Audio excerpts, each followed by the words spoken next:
Jeanette Vosberg, and I'm a board member of Grassroots Coalition. I've been concerned and active in preserving Ballona wetlands for over 30 years. My two major concerns are preserving the predominantly freshwater wildlife and plant life, and two, stopping the horrendous waste of water, fresh water, in the Ballona wetlands. Grassroots sued in 2017 to enforce capping those drains. The drains were this big, around about 5 feet. And what they were doing is immediately upon a rainstorm would drain the water from the wetlands into Ballona Creek and of course straight out to the ocean. And we found this very offensive on top of the other draining that they do to supposedly keep the drains under some of Playa Vista's properties able to send the water, the toxins through and out some roof vents.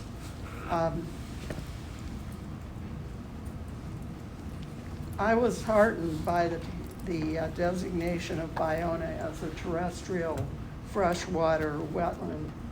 It's plastered all over the entire Ballona wetlands in yellow, saying what it is. And yet, Sarah, just somehow, it was presented by Fish and Wildlife as an open water wetland.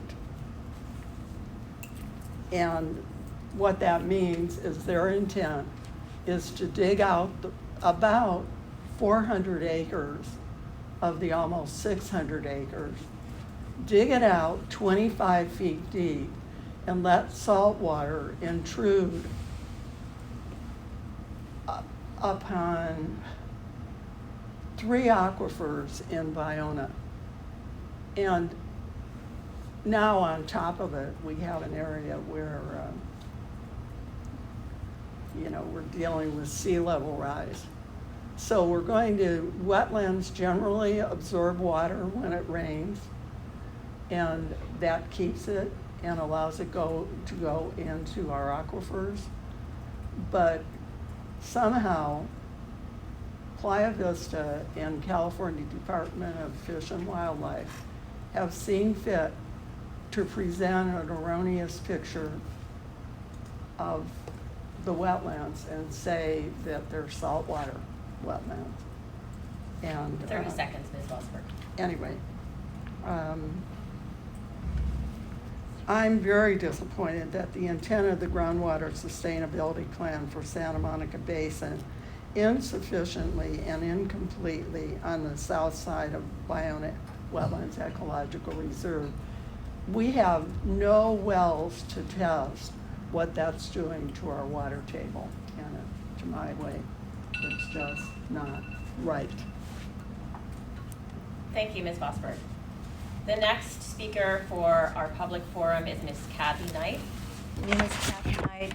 I have also been working for 30 years to save, and I live in Santa Monica. And I have some questions to ask about this agency, because I don't quite understand the agency. And I have 2 questions. Number one, who is the head of this state agency? I don't know. Who's the head?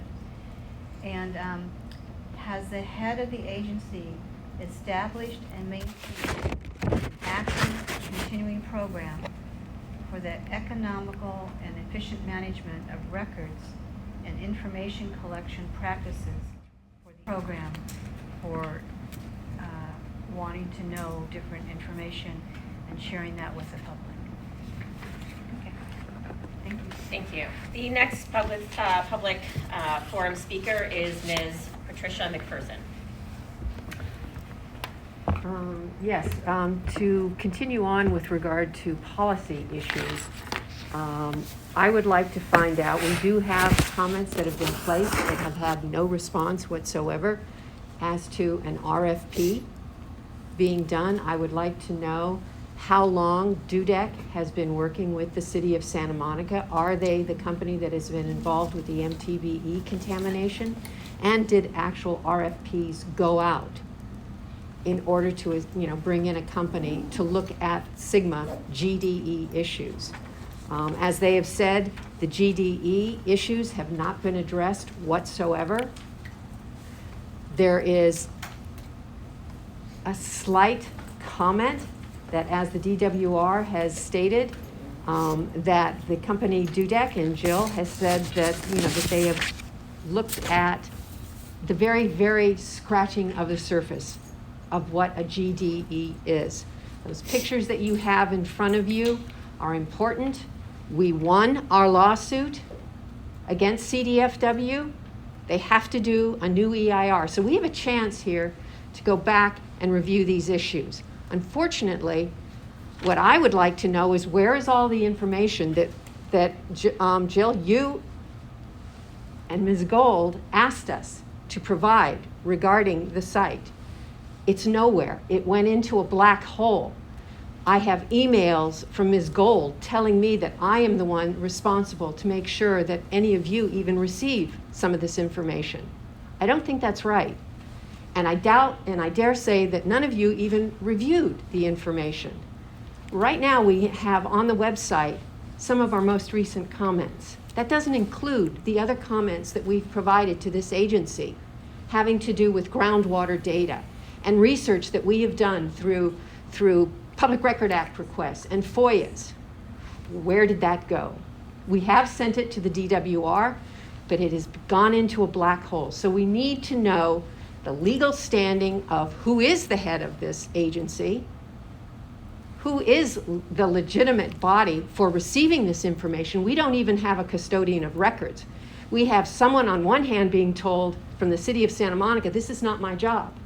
And on the other hand, I have some PRAs that are being answered, but according to your MOU, it is DUDEC that takes in all of the information.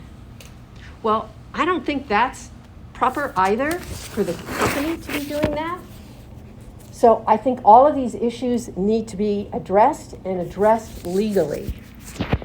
The fact that this is not a Zoom meeting is also required to happen. And yet we are not doing that. And yet there was an attorney that was just online, as you said, Ms. Gold. Why is it that if you can bring an attorney in for part of a meeting, that you can't turn this into a Zoom meeting? We asked this at the last meeting, which was months ago. Nothing has changed. We get a response that is non-responsive saying, well, somehow we haven't figured it out yet. Ms. McPherson, time has expired. If you wouldn't mind just please wrapping up your comments. We would like to have answers to these things that are sensical.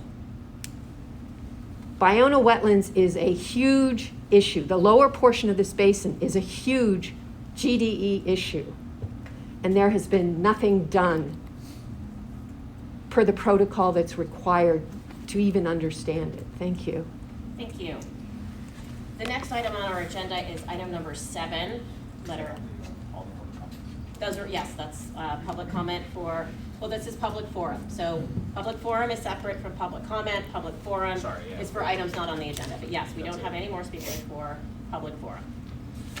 The next item on our agenda is the informational item 7A. And I believe this is Vice Chair Gotoli. Yes, thank you, Ms. Gray. First, can I ask that we add to the agenda at the beginning just a standing question about whether there are ex parte, have been any ex parte communications? Yes. Because Yes. I should have disclosed that right in the beginning, and I'll disclose it now.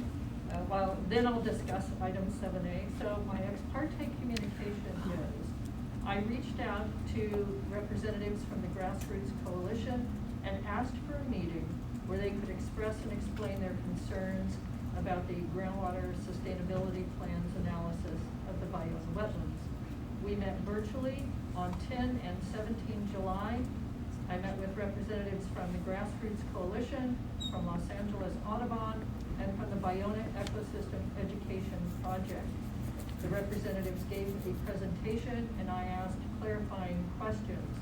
The outcome of the meeting will be open to discussion during item 7A on today's agenda. Okay. Now we're on item 7A. And so what I wanted to do was report out the results of the meeting that I had with the Grassroots Coalition and the affiliated organizations. I have questions that are related to the Bayona wetlands, which I would like to develop further. And the questions arise from the meeting that I had with the representatives. What I would like to do is prepare the questions and submit them to the Groundwater Sustainability Agency Secretary for dissemination to the appropriate staff for review. I ask that staff who are able to answer the questions be present, either physically or virtually, which goes to, in October, how will that be? Will we actually be someplace where there can be virtual attendance? Because I don't want people to feel like they need to come from Sacramento or wherever to answer a question. But it would be nice if we could at least do a Zoom meeting or someplace else. Yes, this is a great room, but if it doesn't provide us the tech we need for a Zoom meeting, we need to go someplace else. So I'd like to get my questions together, get them submitted to the GSA, have the consultants, the staff, the agency, whomever can answer the questions, because I am not the expert, have them available at our October board meeting to answer those questions, and we can have a discussion about it. It's possible my fellow board members will also have questions from the discussion. I also asked that my questions be on the agency website as part of the packet for the October board meeting. So everybody has access to them as early as possible. And I'm wondering if my fellow board members have any questions for me about the meeting or any comments about the meeting.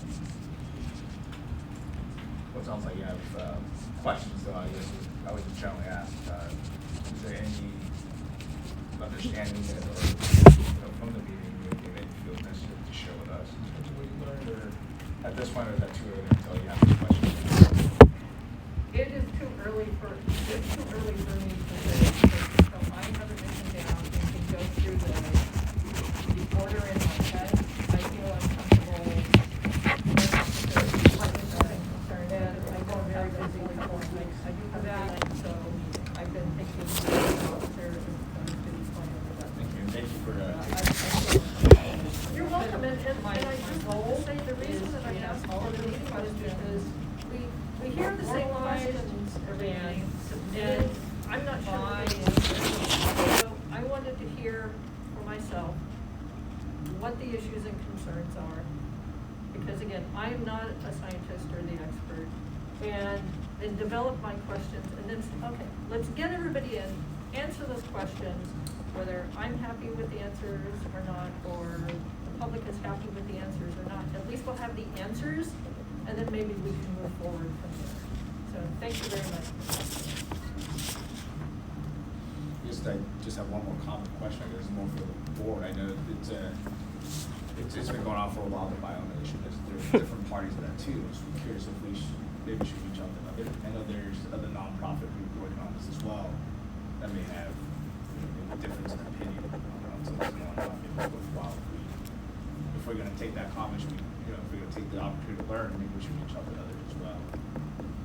I am Just more a than happy to make a phone call to talk to people. That's part of my job description as a planner, is to work with communities and work with groups. So if you have any suggestions, I'm open to hearing them. Thank you, Ms. Chair. Thank you. Is there any further discussion on the item? Okay, I do have a speaker card for 7A. Ms. Jeanette Vosper, do you have comments? Yes, thank you. Start the timer. I've introduced myself, so I'll skip that. I have some questions that I didn't have time to ask. Just two, what is the agency's office address and working hours? And 2, did the agency comply with the Public Contract Code sections 13044 and 10345 by publishing requests for proposals to ensure a competitive bidding process as it relates to hiring JUDEC, the contractor, to produce the Santa Monica Groundwater Basin Sustainability Plan? That's the end of the questions. I have a comment. The wetland vegetation has returned to much of the area around the unpermitted drains I mentioned earlier. Despite the limiting effects on hydrology the unpermitted drains have had. The Coastal Commission goes on to assert, again, your general assertion in section C is that unpermitted drains have not had any adverse impacts on wetlands. As explained above, the memorandum attached, and I think all of you have received a letter that included the Nature Conservancy, and others. But I hope that you've read that. As explained above, the memorandum attached to your letter does not persuasively support this assertion. Moreover, this assertion is both conceptually and factually incorrect. Water is the main requirement for functional wetlands. Any fill or alteration of wetland hydrology reduces the wetland's ability to function. If the water is drained or removed or isn't present in the wetland for a long time, then wetland function is degraded. Therefore, wetland function is degraded by actions that disrupt water supply through direct fill of a wetland or by draining. The unpermitted drains disrupt water supply through direct fill and draining of wetland and habitat within the reserve. One of the chief components of wetland habitat is wetland vegetation. Thus, the removal of wetland plant species, whether through removal or physical preclusion of growth, reduces the habitat value of the wetland. In addition, degradation of wetland function through alterations of hydrology means the same plants may not grow and habitat value and wetland use and wildlife use of the wetland are reduced. I mean, these are all sort of no-brainers, but we're just trying to remind you. Thank you very much. Thank you very much. These are pictures that I've collected through the years showing the water. Oh, I'm sorry. My name is Kathy Knight, again, Biona Ecosystem Education Project. I'm working on the wetlands. Kathy, speak up. Speak up. Yes. And so these are pictures I have of the history of the water at Biona. And you can see it's a very, very important water source, groundwater water source for us in this area.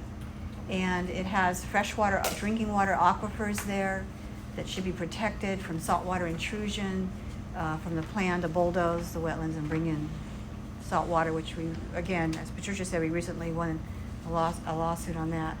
But there's a constant thing from some people wanting to bulldoze the wetlands and change it. This is a precious resource. It's mostly fresh water, and it's a sacred site of the Tongva indigenous people here.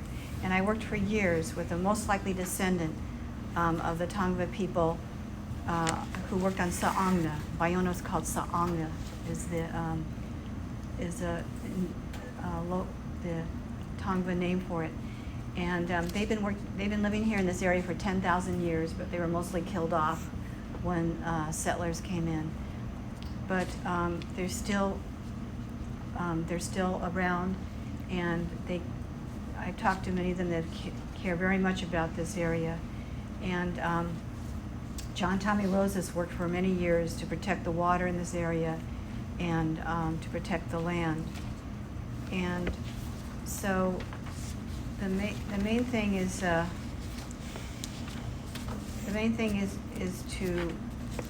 if you could help us protect this land and this water. It's very important. There's a lot of wildlife that lives out there, and there's endangered species that live out there, and it's a very important sacred site to save. And like I say, they've been living here for 10,000 years, and I think we need to respect them. I'm a social worker by profession, and you know, I've learned to respect all different cultures. And thank you. Thank you very much. The next speaker is Ms. Patricia McPherson. Hi, Patricia McPherson, Grassroots Coalition. I'd like to follow up on what you just said, Mr. Wang, with regard to maybe even talking to some other organizations.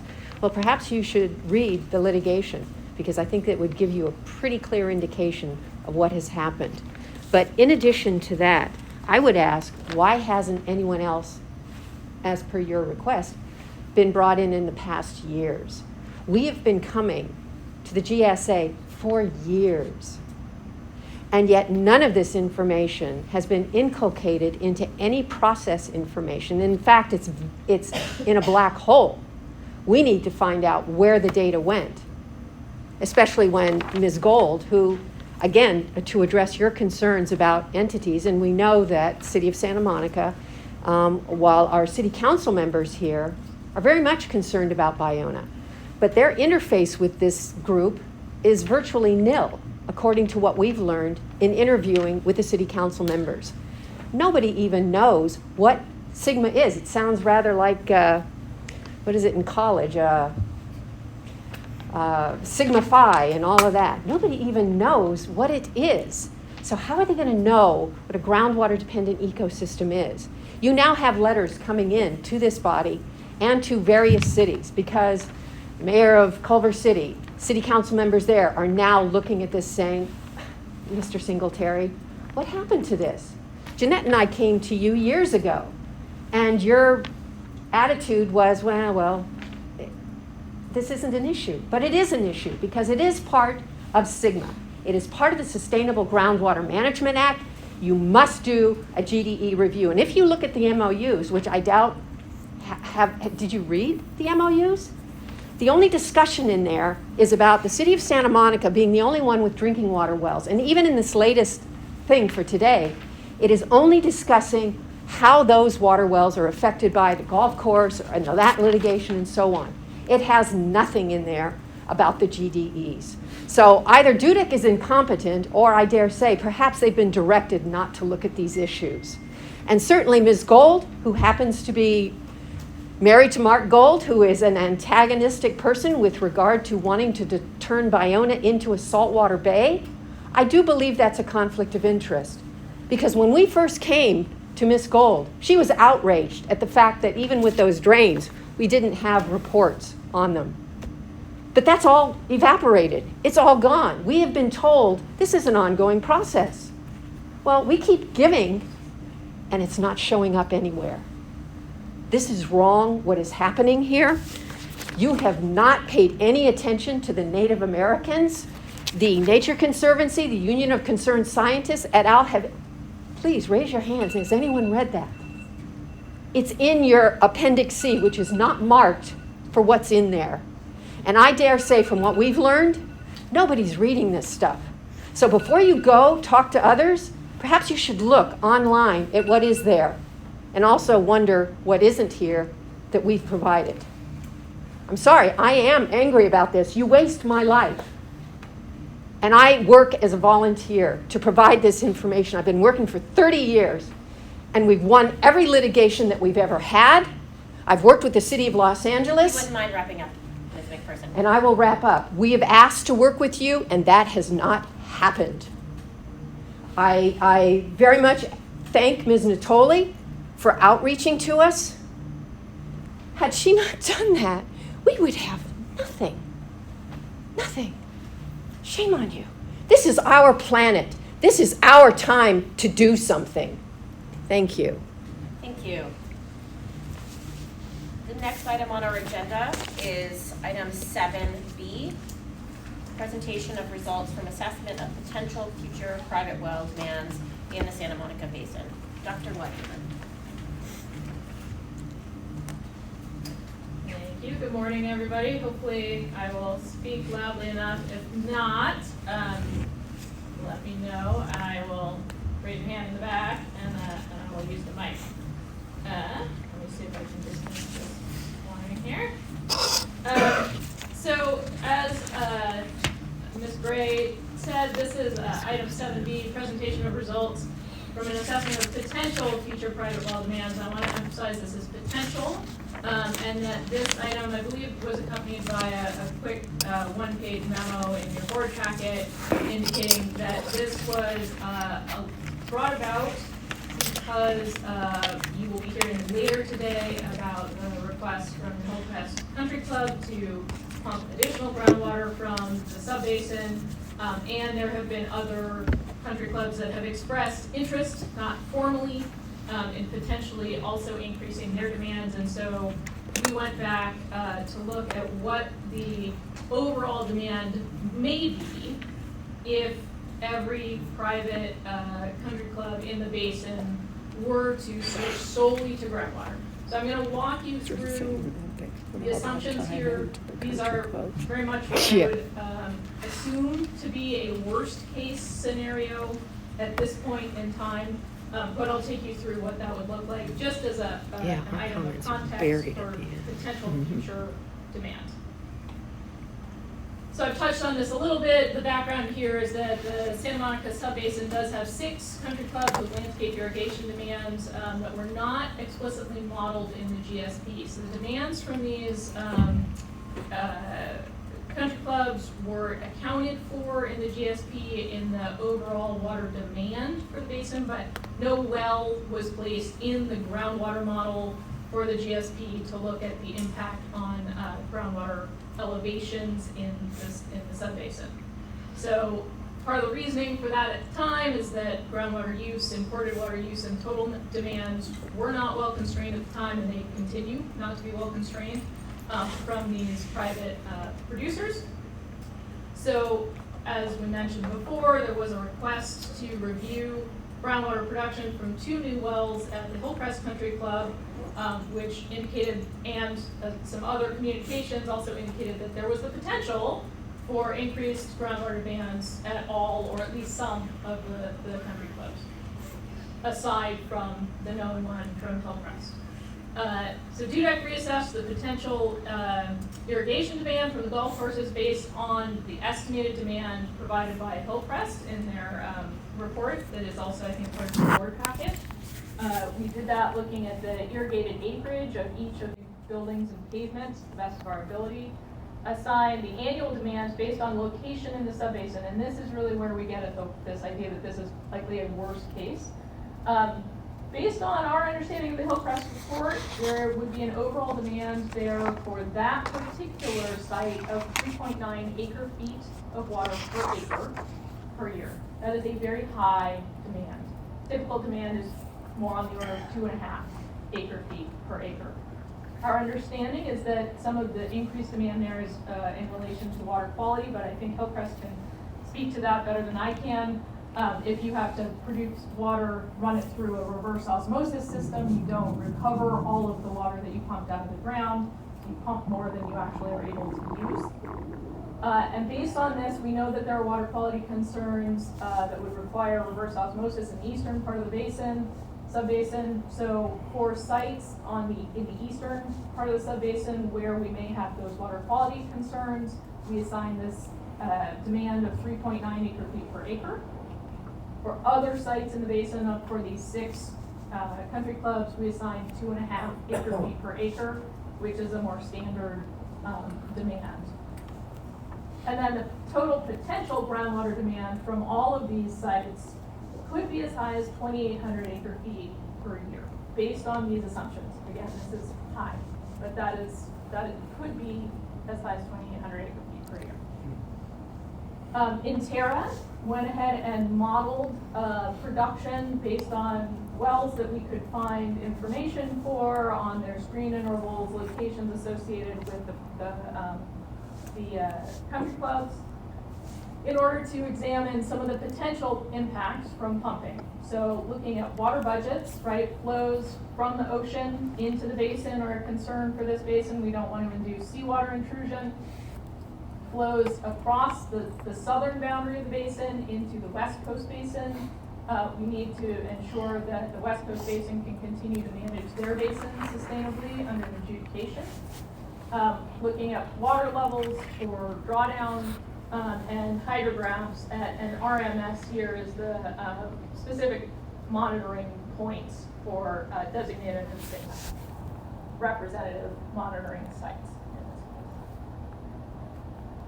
This is a map just showing where these wells were added in the model. The blue here is the sub-basin boundary. The green are the locations of the various country clubs.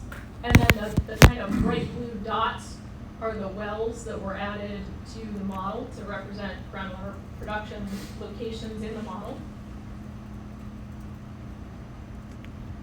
This is the well information. Again, this is sort of the details of what went into the model, showing each site, the screen interval of the well that we used, the model layer, and that screen interval is in depth, feet below ground surface, feet VGS, feet below ground surface.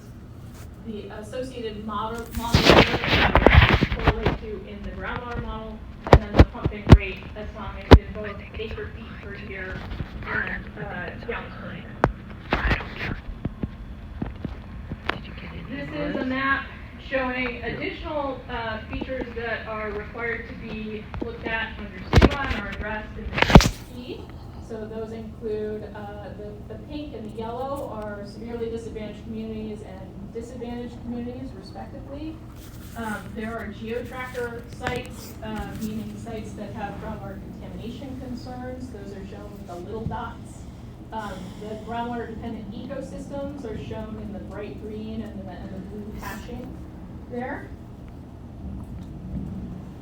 And I'm just going to walk you through a couple of these results. I'm going to show you these two graphs relatively in a little bit more detail, and then we're going to walk through a couple of drawdowns to show you what change in water level might look like. But I'm going to walk through those relatively quickly because those are estimates, as are all of these. But what we're looking at here in the gray here is the estimated flow from the ocean into the Santa Monica Basin from the 2030 model scenario in the groundwater sustainability plan. That 2030 is referring to the 2030 climate conditions that we were required to analyze as part of the groundwater sustainability plan. We had 3 analyses. One was a baseline condition, one was incorporating estimated 2030 climate conditions, and one was estimating 2070 climate conditions. This is the 2030 climate condition modeled here with, and the background pumping here is on the order of 9,200 acre feet per year in this gray scenario. So in the blue, if you added 2,800 acre feet of pumping to this basin, you see an increase in flow from the ocean into the Santa Monica subbasin over time. And these are years in the simulation. So we ran a 60-year-long simulation. So you start to see an increase over time, even at 9,200 acre feet per year. Certainly, with the additional 2,800 acre feet per year, you're starting to see on the order of 100 to 200 acre feet per year additional flow in from the ocean to the basin. So that indicates the potential for additional seawater intrusion into the basin. If we look at flows to the West Coast Basin, so this is now moving south across that boundary. Again, here in the gray is the 2030 scenario. In the blue, we've got the Gulf Coast pumping at 2,800 acre feet per year. And you'll see that early on in this simulation, this line right here is the zero flow line. So early on in the additional pumping scenario, now we have actually taken some flow here, moving from the Santa Monica Basin into the West Coast Basin, which is the natural direction of flow. And by about 15 years of the simulation, we've now reversed flow, and we are inducing flow from the West Coast Basin into the Santa Monica Basin under this scenario. Here are these drawdown maps that I said I'm going to walk through. This is going from the uppermost model layer to the lowermost model layer. And you'll see that you don't have colored cells throughout the entirety of the Santa Monica subbasin, because the model is complex. And so where you have these colored cells, the colored cells are indicating the depth of drawdown.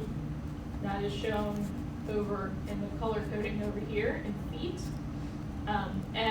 And this is relative to that 2030 scenario. So this is additional water level declines above what you would anticipate from that 2030 scenario. And if there's no color coding, like in this part of the basin, the model layer does not exist there.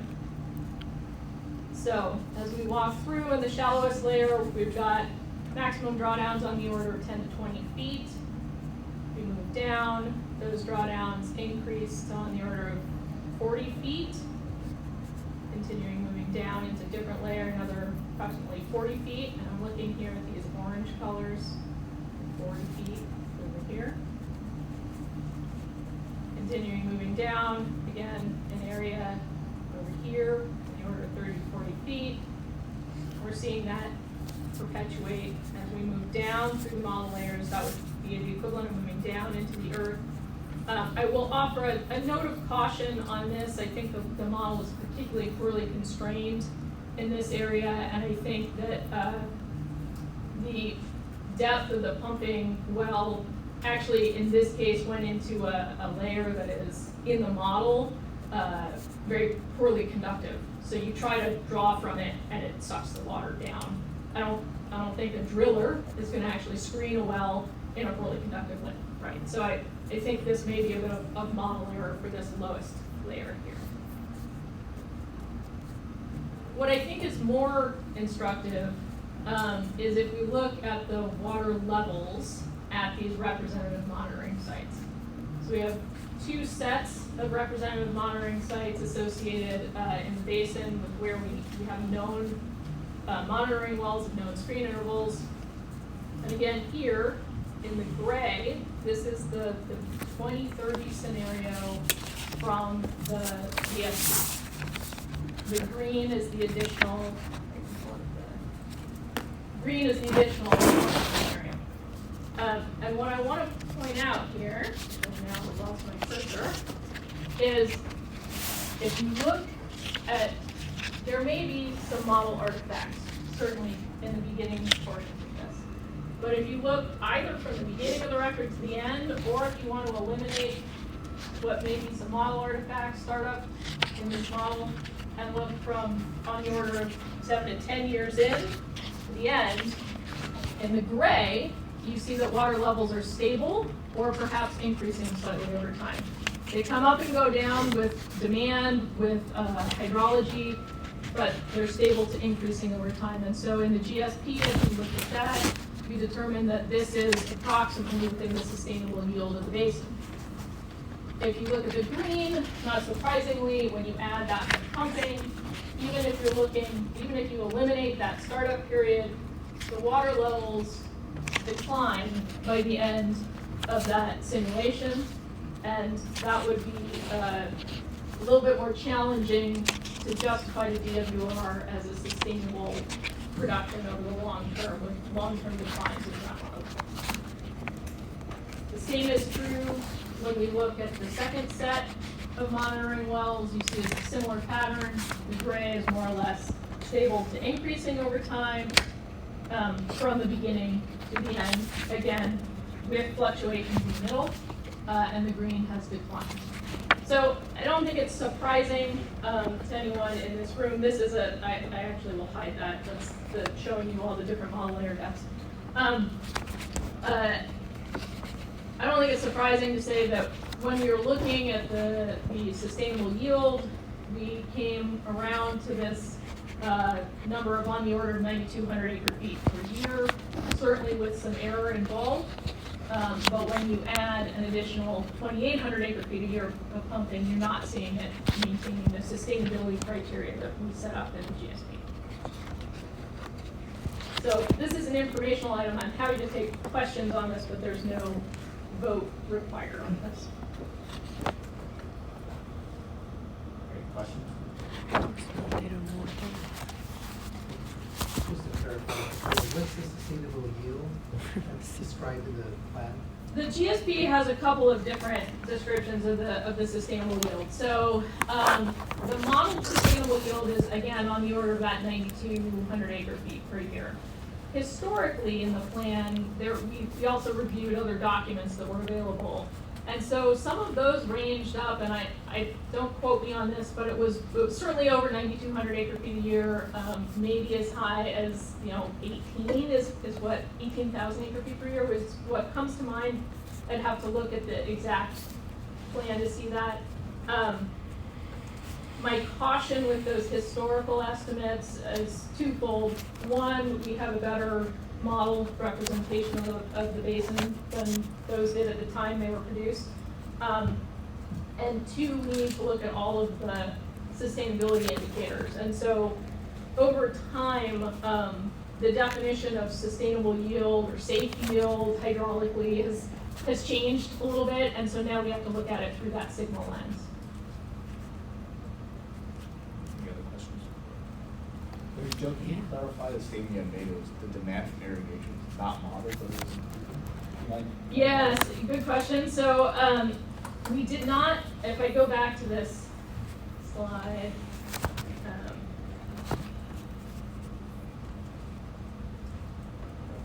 all the way, sorry.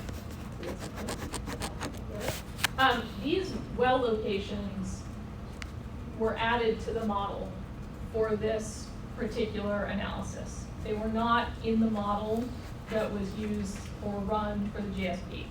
So the GSP used groundwater production from the city of Santa Monica's wells to get to that, and there's some pumping at a cemetery that was also in the model, and that was given to the USGS. So the USGS built the model, they got all the pumping into it, we then used that model for the purposes of developing the GSP, and we didn't add fuel. GSP modeled production from certain well sites at on the order of 9,200 acre feet. Right, because we didn't have the specific information from any of the other private sites. So we did, however, acknowledge that there are from new sites and again provided from a different reference on what the demands were. That reference, I think the demand, the total estimated demand from the various golf courses was on the order of 1,000 acre feet per year. And that was included in the discussion of the overall water demand for the basin. So it's included in the GSP as well as in the model. Can you also clarify what is considered poor water quality? Yeah, that's a good question. I don't actually have the water quality figures off the top of my head. And then just one more question. I think the one that you had, Yeah. I think as we were walking through like the impact of like development right here, I think you're saying like that's possible. The layers. There's faulting, yeah. Is it because we don't have monitoring development over here? That's what it's not all the time. Oh, yeah, so when I look, say, at these wells over here, there's a lot, yes, so there are fewer wells over there.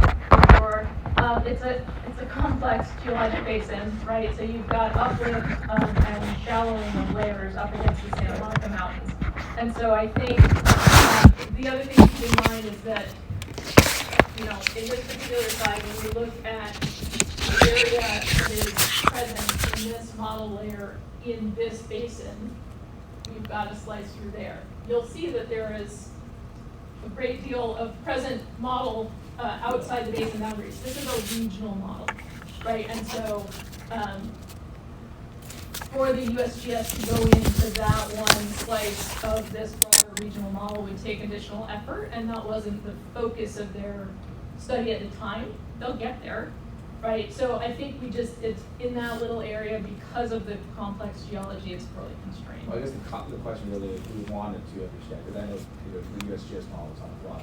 Right. If we need to understand our basin better, we would monitor it. It would help to have monitoring wells with known, as you go down, you're gonna check out what the lithology is, what the Okay. convectivity is, yeah, all of that, yep, Thank you. yep. Expand on how you landed on the methodology of utilizing the 9,000 acre feet.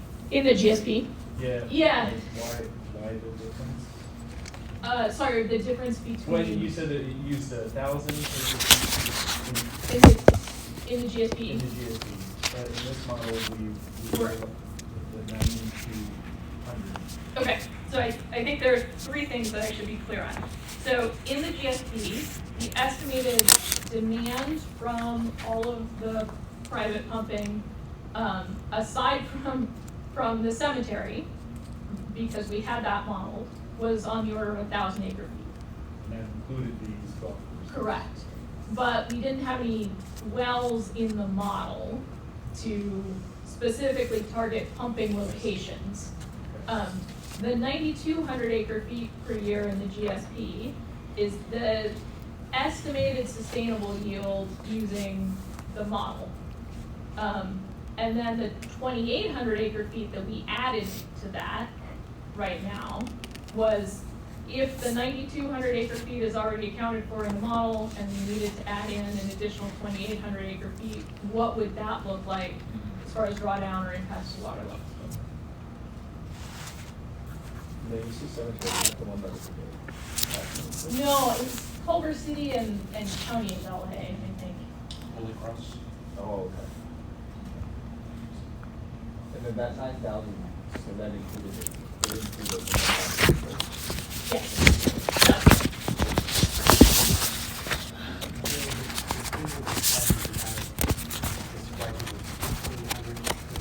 Yeah.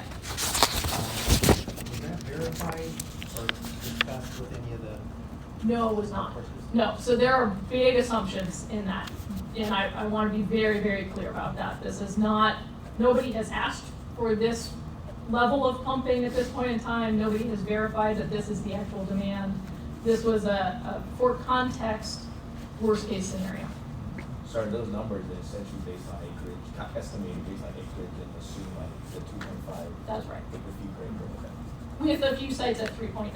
Right. Yes. Depending on the location. Right, yep.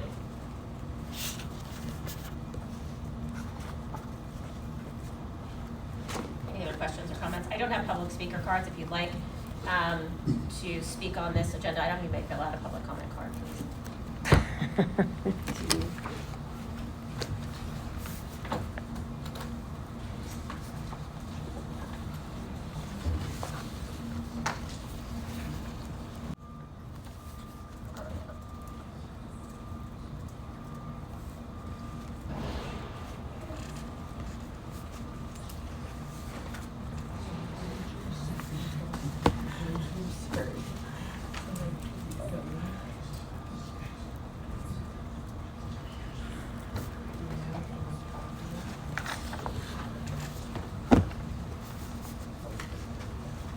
Thank you. So this is for 7D. And again, if you can indicate the number and the letter so that we have accuracy. Lost track, thank you. No So worries, thank could you. Please Ms. McPherson. add it on there. Yes, I did already. Thank you. Go ahead. Thank you. I'd like to ask this modeling that you have up here, that I believe is absent any of the pumping of groundwater in the lower portion of the basin that has to do with the Playa Vista project, which would include the cleanup and abatement order for all of the dewatering that's ongoing for that is being pumped up and sent out to the ocean. Also, it would exclude all of the gas mitigation system dewatering, that they have to keep the groundwater 1 foot below the gas mitigation systems at the Playa Vista site. And it also then would exclude all of the dewatering that is going out to the ocean through the agricultural ditches that all of the rainwater is being siphoned off to the sea. So am I correct that all of that has been left out? Because it's certainly not in any GSP plan, and this is part of what we've been asking for, to be acknowledged. We do not have explicit pumping in the Bioma wetlands area. That is accurate. Well, I believe that's going back to the same question, right? Because you said based on what USGS has in their model. That's what correct. included in there, so Right. it's not in the model, it's not in the basis. Is that Yes, right? the modeled pumping was based on what was in the USGS model. That's correct. Okay, so it didn't include that. And I just wanted to give this out to you. This is on your website, but it, without said, everyone has read it, and so it would be great also in giving you pictures.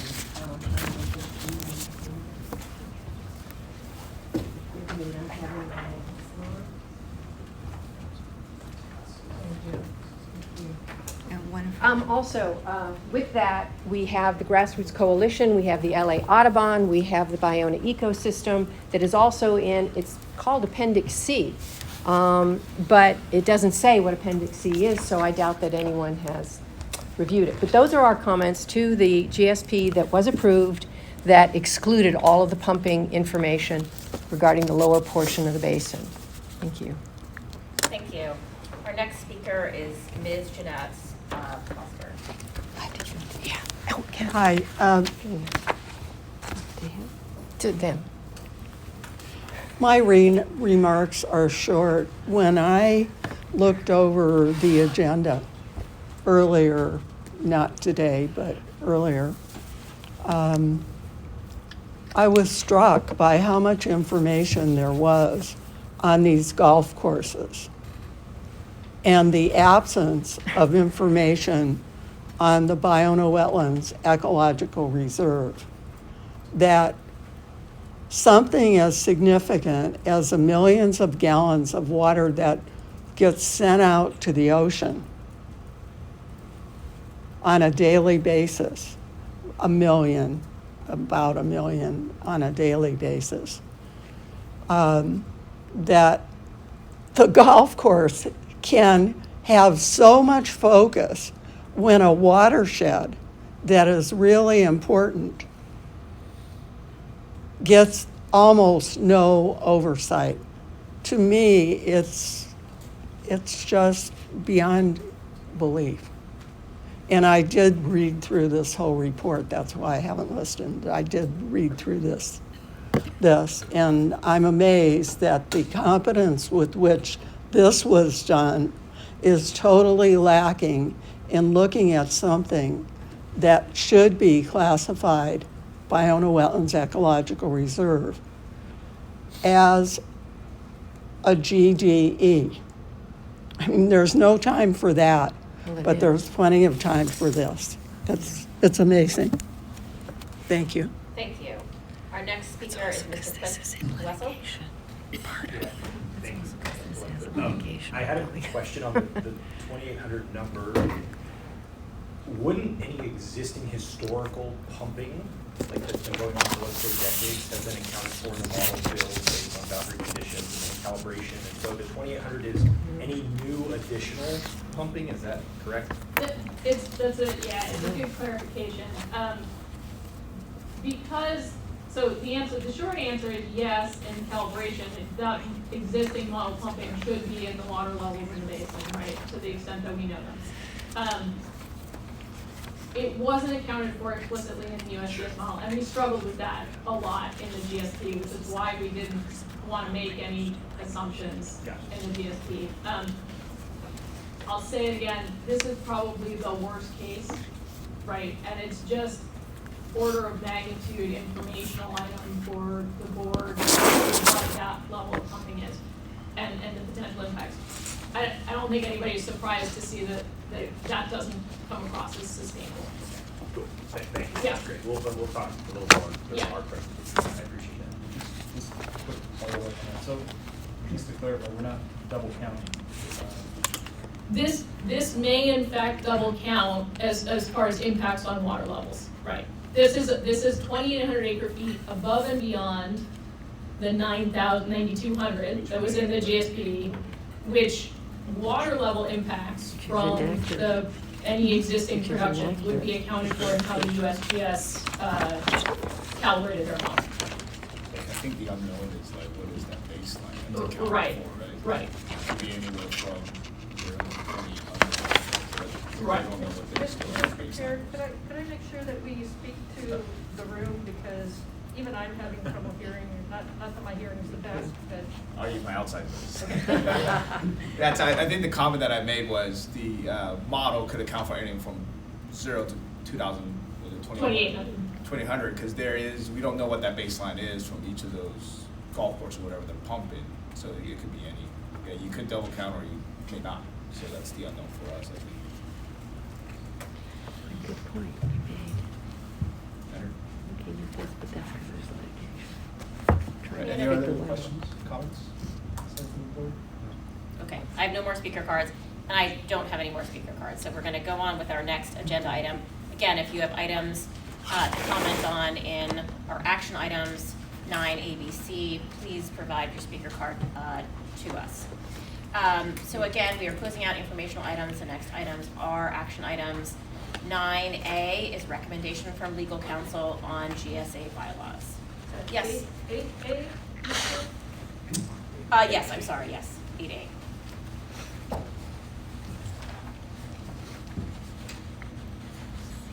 So is there a presentation or are we just voting on it? I don't have, is there a presentation from anyone's legal counsel? I believe the agenda items are, yes, Ms. Fuller. Susan Fulla, Assistant City Attorney for the City of Santa Monica. I can just explain how the draft was put together. The attorneys met internally, and so based upon the discussion of the GSA board at the last meeting, we tried to redline the bylaws to reflect what you had already agreed upon, and that's the red line that is presented to you today for your consideration.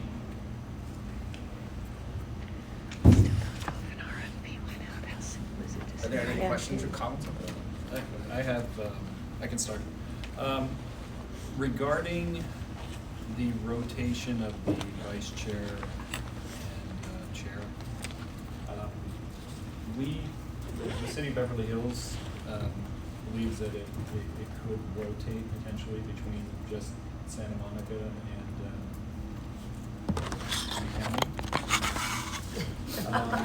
I'm saying that. And we don't necessarily see a reason to rotate chairs. Is that the head of the agency? Just putting it out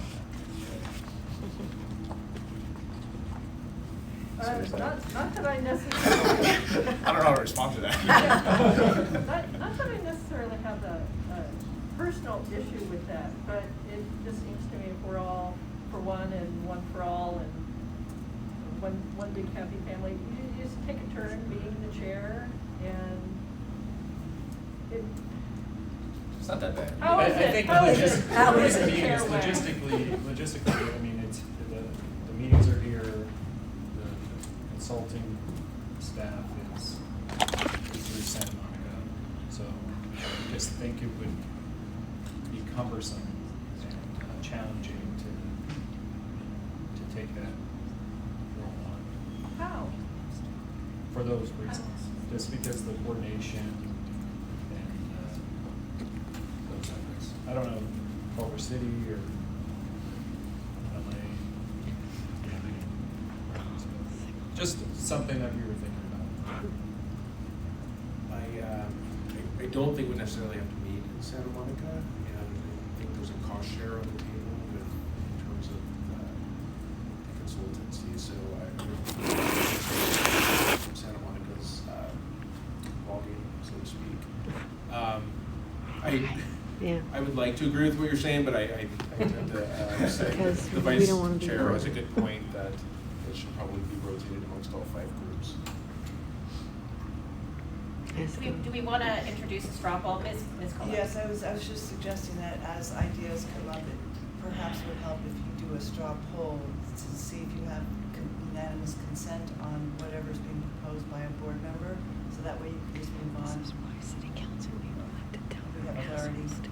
I can't hear Looks you. like we're not voting. Well, that's the unanimous, so if you don't, you feel your way. Basically, can we approve others except for that language for just that portion of the amendment to the bylaws for the discussion? Can we do that? Yeah, you just have to make it clear on the record what it is you're approving or not approving, so that we can track it. Okay. And I'd like to bring up the unanimous for everything issue. I find that unrealistic, that it must be unanimous for everything.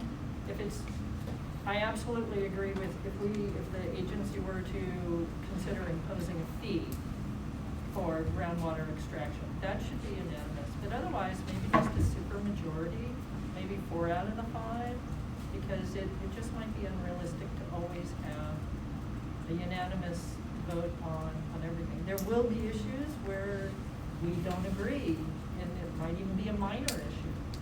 And so really, do we have to have a unanimous decision on this? And I don't know that we want to go back right now and discuss whether we want to change that, or if we bring up potential changes to the bylaws at a future time, and we just go with the issues as have been discussed by our relative attorneys now. Maybe we bring these up at some point in the future, but that's the other one that I would question, is our unanimous for everything. Vice Chair will recommend if that's, maybe we can agendize that for discussion at a future board meeting. Yes. And then move forward with what's on the table now, because we could always come back, discuss that, and then make further amendments to the bylaws as we're discussing, so. That's acceptable. Okay. Any other comments aside from Article 6, Section 1? No. I have 2 quick edits. The first is simple editorial. Article 8, Section 4 makes reference to staff and board members. For consistency's sake, I'd like to revise the first sentence to read, Brown Act requirements and distributed to each representative. So the removal of staff, since the GSA doesn't have staff technically, and then also, again, for consistency, we've been using representative as how we refer to each other here on the board. So that's edit number 1. Edit number 2, I'm thinking about the public comments that we heard today, and specifically Ms. McPherson, with regard to sharing information, black box, can we get updates on where did the information go? So Article 1, Section 3 makes reference to the fact that the city of Santa Monica has appointed a water resources manager, etc. I would like to add that the water resources manager provide any details of any correspondences or share information that should be privy to this board. Ms. Cullen? Aren't we implementing a procedure now where information that's sent to the GSA is now posted on the website? Well, that's something I was gonna ask to be agendized for discussion, probably, what our policy is. My understanding, and feel free to, the legal representative have, that it's the public comments received is not a Brown Act requirement to post them, it's more of a policy of the board, what we do with them. Is that correct?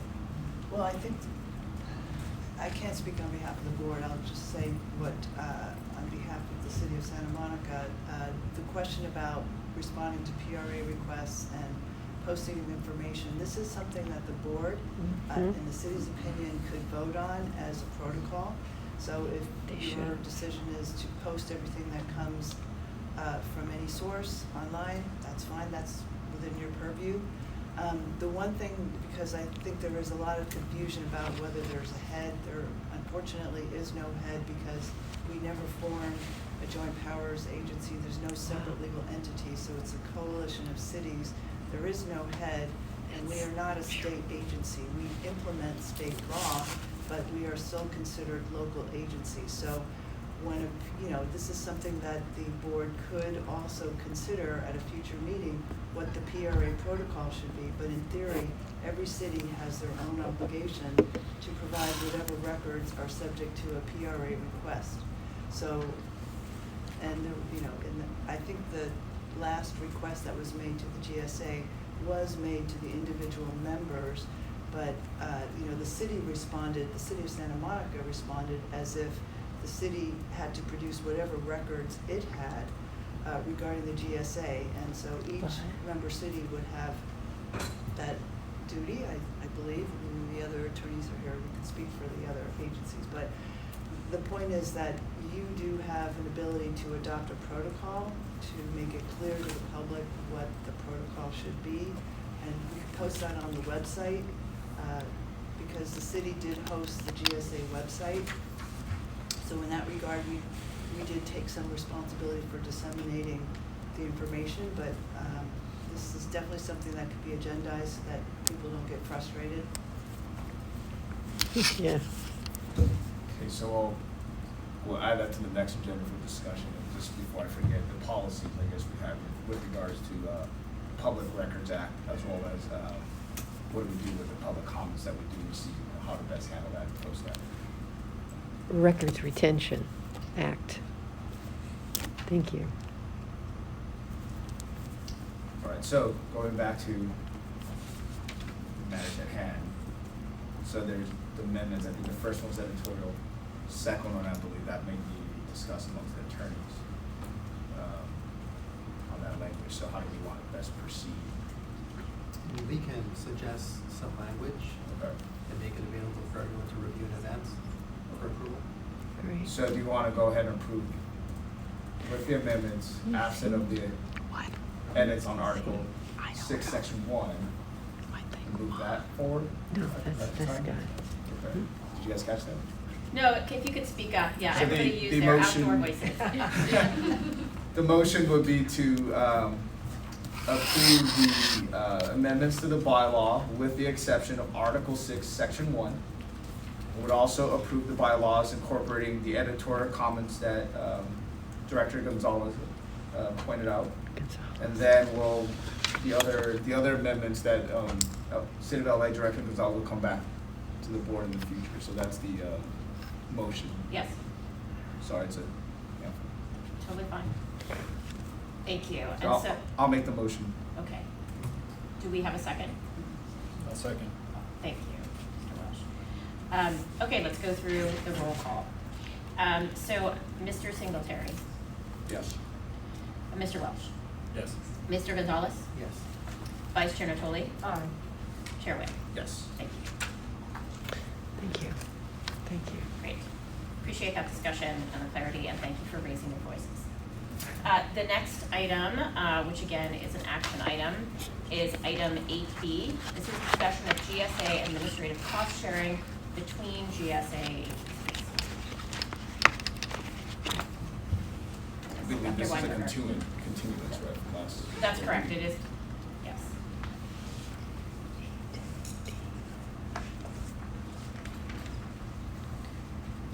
Is there 8D? a presentation or slide, or did you have the slides from last time? Where does it say cost share? I don't have the slides from She last said it's time. 8D, but I don't see any. It was just I think it was, I'm trying to remember. I think there was like an option of like what the administrative cost is and what that split is.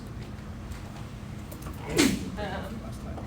I'm not sure if the board would like to take 5-minute recess while I look for that, but we can certainly look for It's probably, you just look on the website. it. Is it? Yeah, it's Online. probably part of the meeting material. I don't think it's in the board packet. I don't believe it's in the board packet, that's correct. Oh, okay. All right, 5-minute break while they bring up the slides. Okay. Okay, so we will reconvene the meeting at 11:36. Thank you. I have a question, because it's like all the grants that they approve for city council. Hello. Hi. I was just wondering, did you guys have an attorney that represented you in your lawsuit? Yes? Okay. I mean, I'm just curious, I don't know, a lot about it, and so I wouldn't mind Are contacting we, them and just when, getting some. when you say lawsuit, are you referring You're to talking about the CEQA? Yeah. Yeah, the sequence, yeah. Yeah. Yes. Okay. Do you have a card? We can. You know what? Unfortunately, I don't have a card. I can Well- give you my contact information. Sure. Here, Patricia, just, I've got a blank. My secretary will give me a piece of Okay. paper here in a second. All right. Thank you. Okay. It's Susan Cola. I'm the Assistant City Attorney How do you for spell Santa cola? Monica. Just like Coca-Cola. COLA. My, probably the best way is by email, susan.cola@santamonica.gov. Yeah. So, was it your organization that made the PRA request? I have in We the have past done with some. Grassroots Coalition, but Okay. also John Davis has been doing it. Yeah, it was John So- Davis. I know he was very frustrated, and that's, the problem is that No, I understand what Yeah. you said, Yeah. totally, and that's Yeah. his point, Yeah. is that this was never determined.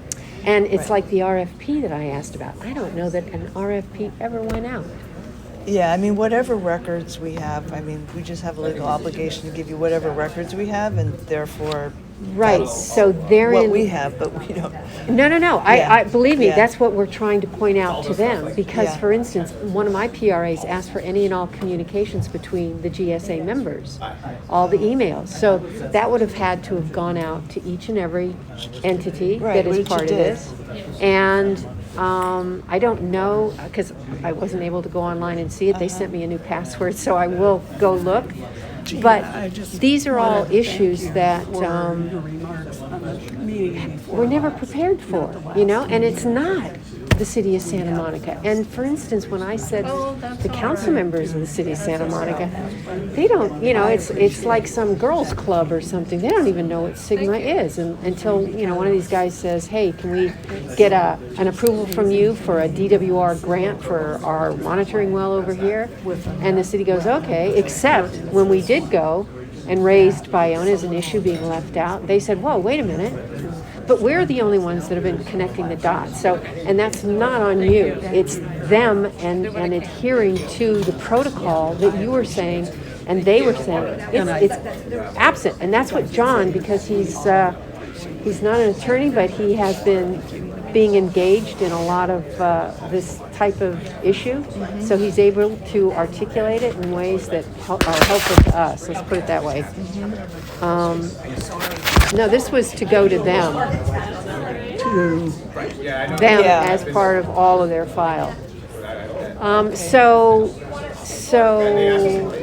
Yeah. All right, well, maybe I'll try to contact him. I mean, I'm not, I believe we've been responsive as far as the city of Santa Monica, gave Yeah, no, whatever it we has. understand. But He yeah, understands. Yeah. And even though he may be a little abrasive at times, which sometimes Yeah. he can be, he is on your side from a POV of saying, hey, this isn't your job. Okay. It was them, the GSA itself, which the head of the, and he's just quoting all of the stuff that they should have addressed years ago and did not. Now, So, the problem is you've got 5 cities, and unless they all agree, which no one wants to give up control, right? So you have. but here in there's that particular, it's being, looking at the MOA, and I didn't even know, the other day I saw it on TV, that an MOA, MOUs, they have no force of law. And it was like, whoa, what? And it's not a contract. So what's delegating things to people? The only thing that I know is like when I said to Gina, did you read the contract? And she said, you mean the MOA? And I said, yeah, well, whatever you call it, it's between the cities. Well, to have something that is so fuzzy, is not a good thing, especially when we have an issue here of Bayonne and the fact that they have not dealt with it as a GDE. These other cities are not informing their council people. We have been finding all kinds of things just slipping through the cracks. Yeah, to be fair, I think part of it is it's relatively new. Well, 2014 though, It is and then 2014, 2017. That's true.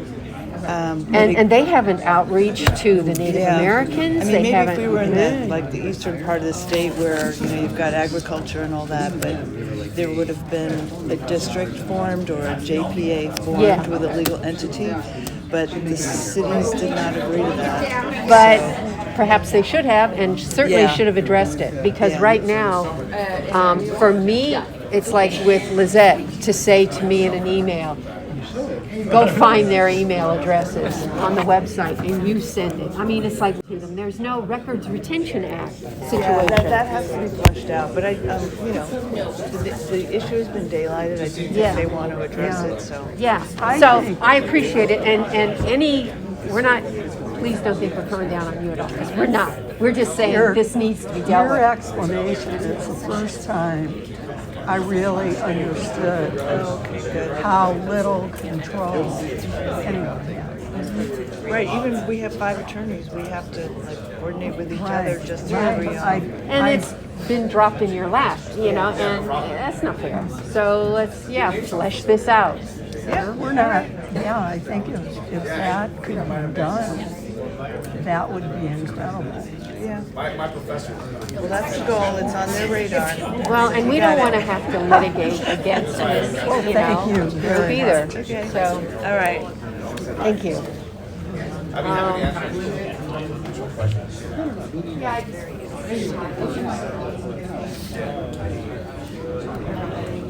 This is actually good to meet in person. I was his first. Yeah, you're right. Yeah, you're right. I felt it was really important to come. I totally agree with you, 1,000% agree. You can make little remarks here and there. Get to know people, they get to know you, and they see you as a human being that wants to know stuff. Yeah, it's a lot different than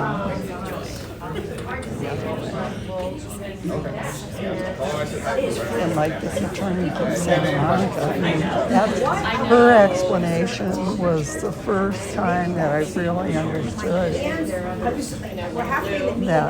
Santa Monica doesn't really have very much control.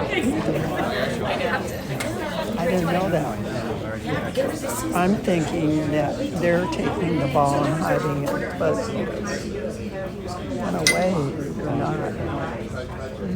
Just kind of limited in what they can do. They could,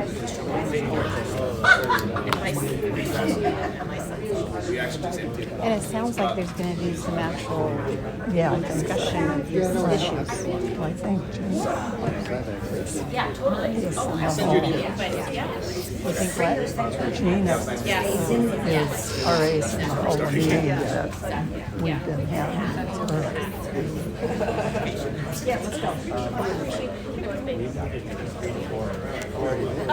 That's okay. Well, I'm mostly for the Jews. So she will send her the brief, or the ruling. Okay, we are going to reconvene the meeting. I'm recording.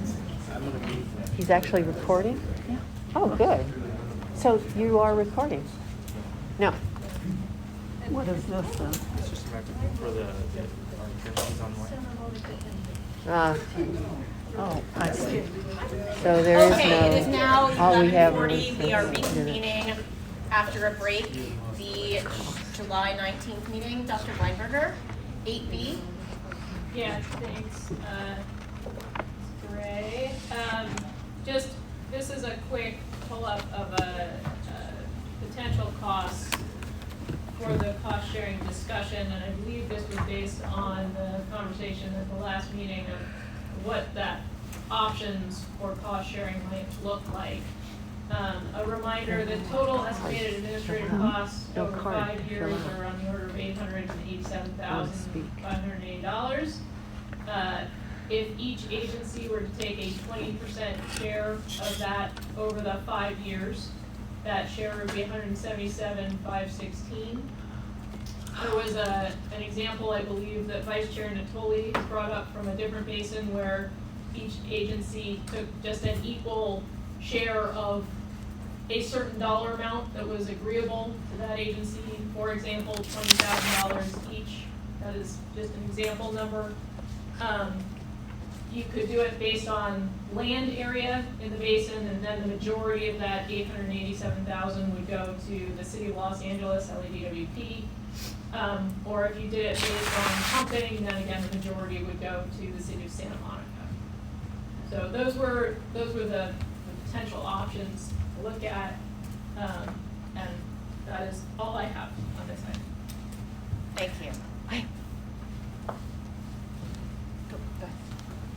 Sorry, I just stepped back. That was it, right? Any questions from the board?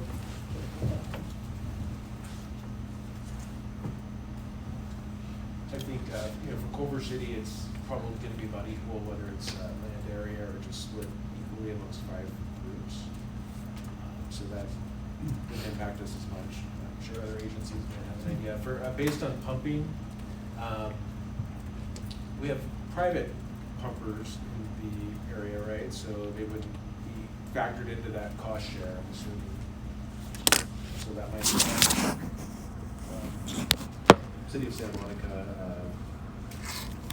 I guess the remaining that's not City of Santa Monica pumping would be distributed amongst the other groups. Is that the thought there? I think that's for board discussion. Okay. Yeah. That seems a little more complicated. Yeah, I guess a question for a consultant, are you aware of what other GSA may do on that route? I believe they Pardon me? develop like, for private wells, they develop like fees and stuff essentially, right, for other GSAs. Other GSAs have developed pumping fees.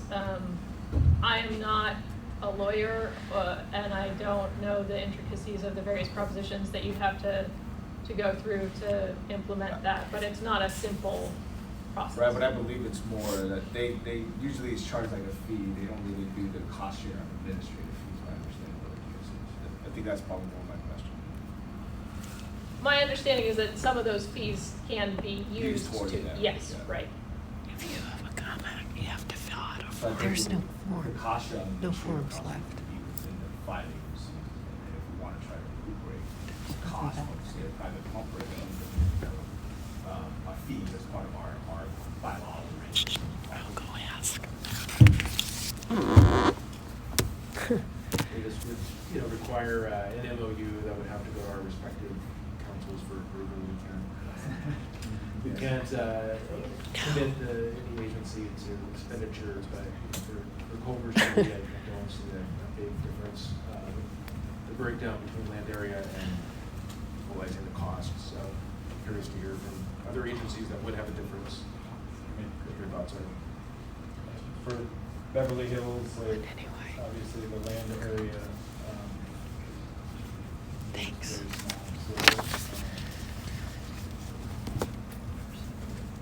What number is this? I mean, that, again, I now have a council for Do you decision hate me? on Hate that. me. Okay. Sorry. I'll borrow Vice Chair Napoli's earlier comments, one for all for one. Yeah. It would support the equal split. And I think I could get our board to approve that, since we all have an equal voice in voting on the GSA board. Check my math. I'm not an engineer. I'm not a mathematician. 887,580 divided by 5 is like, whatever that is per year, divided by 5 agencies, $35,500 a year for the next 5 years. I think I could get my department and our board of supervisors to approve that. If we wanted to look at a flat rate. So I don't know how much a sliver would cost per year. I don't know, but $35,500 doesn't seem like too much for ridiculous. So it may not seem like a lot to us when it does to other people, but anyway, I think the 20% cost share or equal share of a set amount would be what I personally. I'm in the same opinion on this. It's all on that, the cost just as we have, especially right now, it's a unanimous vote as well, so everybody has equal say.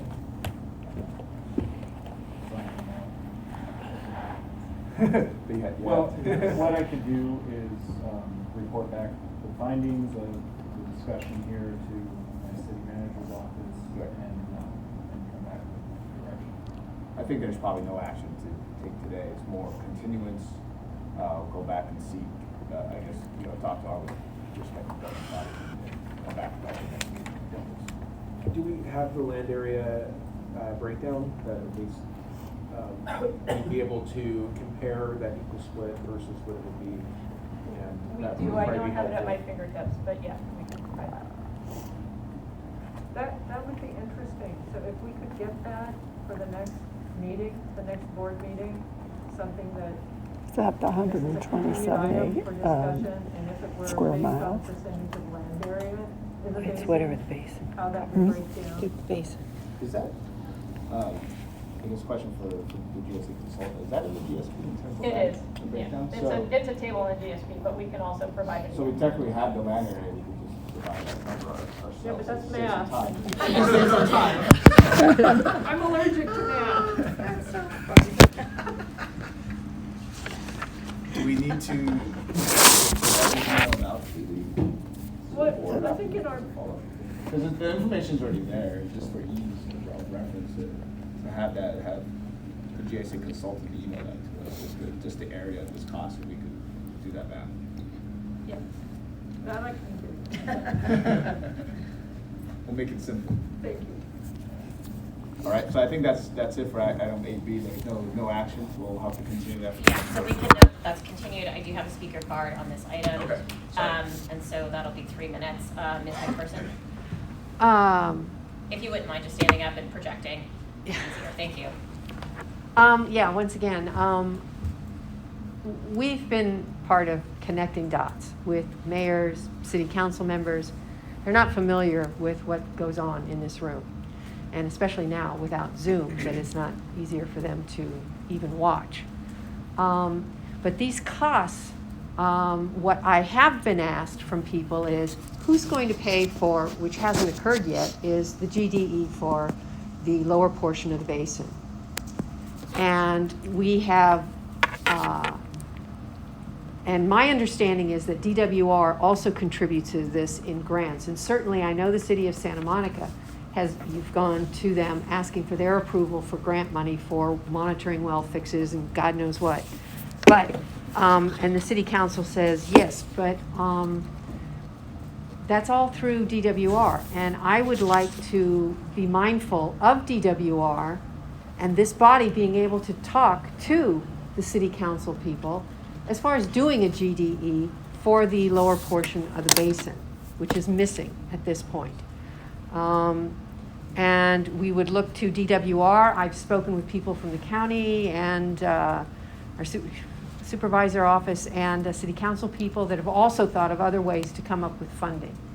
So this appears to be a burden on the city, Santa Monica, so on. And what I'm not seeing here is the outreach to garner money from the state and the other ways that have been, I've had people approach me from city councils and so on to get this done for Bayona and the lower portion of the basin so we can understand what is going on there so that we can protect the lower portion of the basin. But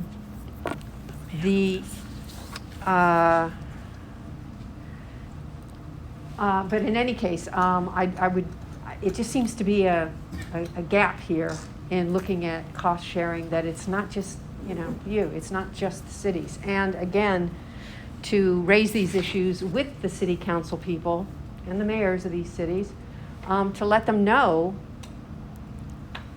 that we have environmental concerns and that groundwater dependent ecosystems are part of the Sustainable Groundwater Management Act. And we know from even, if this is not done, to let them also know that your plan will be rejected. And I certainly, for one, will be going into any city council member to try and reject any grant money coming to this agency without getting a proper GDE evaluation for the lower portion of the basin. And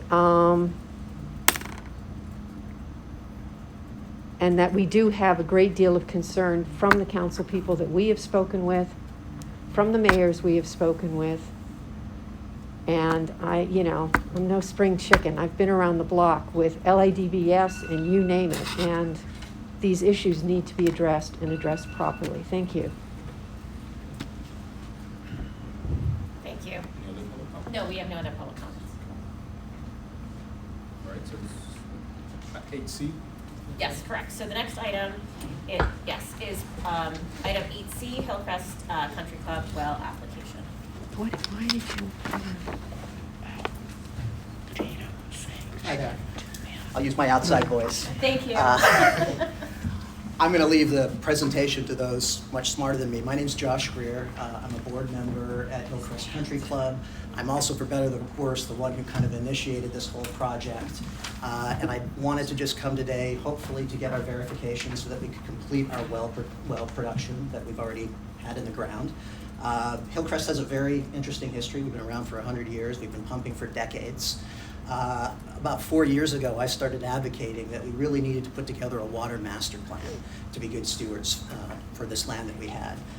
For better or for worse, they put me in charge of it, and the first thing I did was put out a bid to hire consultants so that we could do this properly. And our goals were really several-fold. One was to reduce our water footprint, to improve our water quality, and most importantly, to get off potable or imported water. These are really issues that we saw as critical, and the reason I had the insight was I was a public works commissioner in the city of Beverly Hills for 6 years. I had a very good insight as to the challenges the state has, and I wanted our club and hopefully other clubs to be prepared for this and really set an example for how we can do good water conservation on these types of grounds.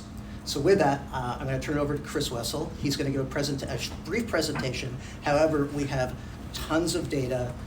If there's questions, we brought in our agronomist, Matt Mulbrook, who can answer questions, and we're really here to hopefully show that we checked all the boxes so we can get this approval done. So with that, I'm going to turn it over to Chris. Thank you. Thank you, Josh. Is this on? Is it best if I use this? Cool. Yeah, good afternoon, everyone. My name is Chris Wessel. I am a principal engineer with Geosyntec Consultants. As Josh said, I know you all have been provided somewhat robust hydrogeologic report that we were required to complete. I believe that's in your packet. My goal in this presentation is really to provide kind of a high-level overview and some of the context behind Hillcrest's request. So what you see here is just a bit of background. Josh has touched on a little bit of this. So Hillcrest has existed for over 100 years now, founded in 1920. You can see it on the eastern side of the sub-basin there. In 2019, they undertook a massive course redesign, and that was a piece of their goal to reduce their water footprint and get off of potable water. And so they installed new drought-resistant grass. They've also implemented a state-of-the-art irrigation system, which I'm going to get into just briefly to give you all an idea of that. But as Josh mentioned, part of this plan for them to put together this it's not my computer. I don't know. Wellness Wednesday. Everybody needed a stretch. That's okay. That's a dude. Sorry. We could probably all use one, but we'll save it for after. Okay. My warning. Okay, so Hillcrest is putting together this long-term water strategy, and so they reached out to us in 2020 via RFP. Geosyntec responded, and we began working with them, with Matt, Josh, and the team, really to look at a variety of things. We were looking at additional wells, which of course we're going to get into. We were looking at increasing Hillcrest water storage, and then increasing on-site water treatment. I know there was a question about water quality very briefly, and Matt Mulbrook could discuss this in much more detail if folks are curious. There are high salt contents in the basin here. For Hillcrest specific grass, their new drought-resistant grass is very sensitive to these salts. And so the pumped water needs to be treated, and I'll briefly touch on that a little bit later. And then we were also evaluating potential for on-site groundwater recharge, safe, clean water, all this funding going into recharge projects. It was something that the course also had us looking into with Benedict Channel running through the course. So again, holistic picture really with these two big goals, right? Overall reduction of their water footprint to continue on that path and eliminate potable imported water usage at the course. So just a couple quick shots here. one of the things we initially found out in talking to Matt and the club was that they had this really state-of-the-practice irrigation system. So this is just a look at some of the soil moisture sensors they have installed around the course. They have 18 of them. Matt gets real-time soil moisture data to plan their irrigation. And in addition to that, and a number of other things, I won't go into detail, but we can if y'all want, they actually do daily drone flights of the course. I think this is really incredible. Not a lot of golf courses right now doing this, but state of the practice, they get this daily data on hot spots on the course, where is any over irrigation occurring, is any under irrigation occurring. What this does is it allows them to really optimize their irrigation usage on a real-time basis. So great system they put in, a lot of effort and investment going into this system, but just gives you an idea of the steps the course is really trying to take to conserve water. But why are we here? I'll just, by way of background, we're here for these wells that Josh mentioned. So quick background on this. So Hillcrest has historically been using a blend of both potable and well water, and that's been going on for decades. I know unadjudicated basin historically, I know Dr. Weinberger touched on this, like records are scarce, but pumping has been happening in this basin. Hillcrest has been utilizing water, various wells. They currently have 3 existing active wells on site. So you'll see on this, it's HCC 1, 3, and 4. 2 is no longer active. And so these wells account for approximately 60% of their irrigation demand on average. We've provided the data that does exist, all the data that exists we've provided to you all. It goes back to about 2015. And the estimates in looking at that data is they pump approximately 220 acre feet a year total. Obviously there's some fluctuation in there, but approximately 220 acre feet a year total for their water pumping over time. So that's really about where they're at when it comes to their existing groundwater pumping for irrigation. But honing in on the wells, from April to November, we were really looking into installing wells, analyzing what would installing wells look like, roughly how much water could be expected from these wells, could we meet irrigation demands. We were looking at the GSP, we were analyzing if wells would be consistent with the GSP to the extent we could at the time. In January 2022, we developed well specifications, and in February, Hillcrest, via Geosyntec as a contract manager, awarded a driller. This, of course, is all before the executive order that came out in March. And then in August, y'all know the county issued the permit for these new wells. So Hillcrest then began installing the wells in September. So 2 wells were decided to be used based on siting and a variety of factors of the course as we did our analysis. And then in February 2023, of course, was the stop work order issued, followed by, long story short, the stipulation, of course, to complete construction. And so by April, we were substantially completed with construction of the wells. Now, I'll note that remains what that means is our wells are in the ground, there's no electrical, there's no pumping, those wells are there, but they're non-operational right now, right? We've all agreed to not operate those wells until we, of course, get the GSA's blessing and approval of those wells. So that's where we're currently at right now. So those 2 wells were built and constructed via the permit, and they remain non-operational at this time. So really what I wanted to present in this slide, I know there's a lot here, is that we also, Hillcrest, evaluated the impact of these wells. We did our own modeling, but of course Dudek and Intera have come up with their report and done their modeling. And I think what you'll find, jumping at the end here, is we found really consistent results with Dudek, which doesn't surprise us.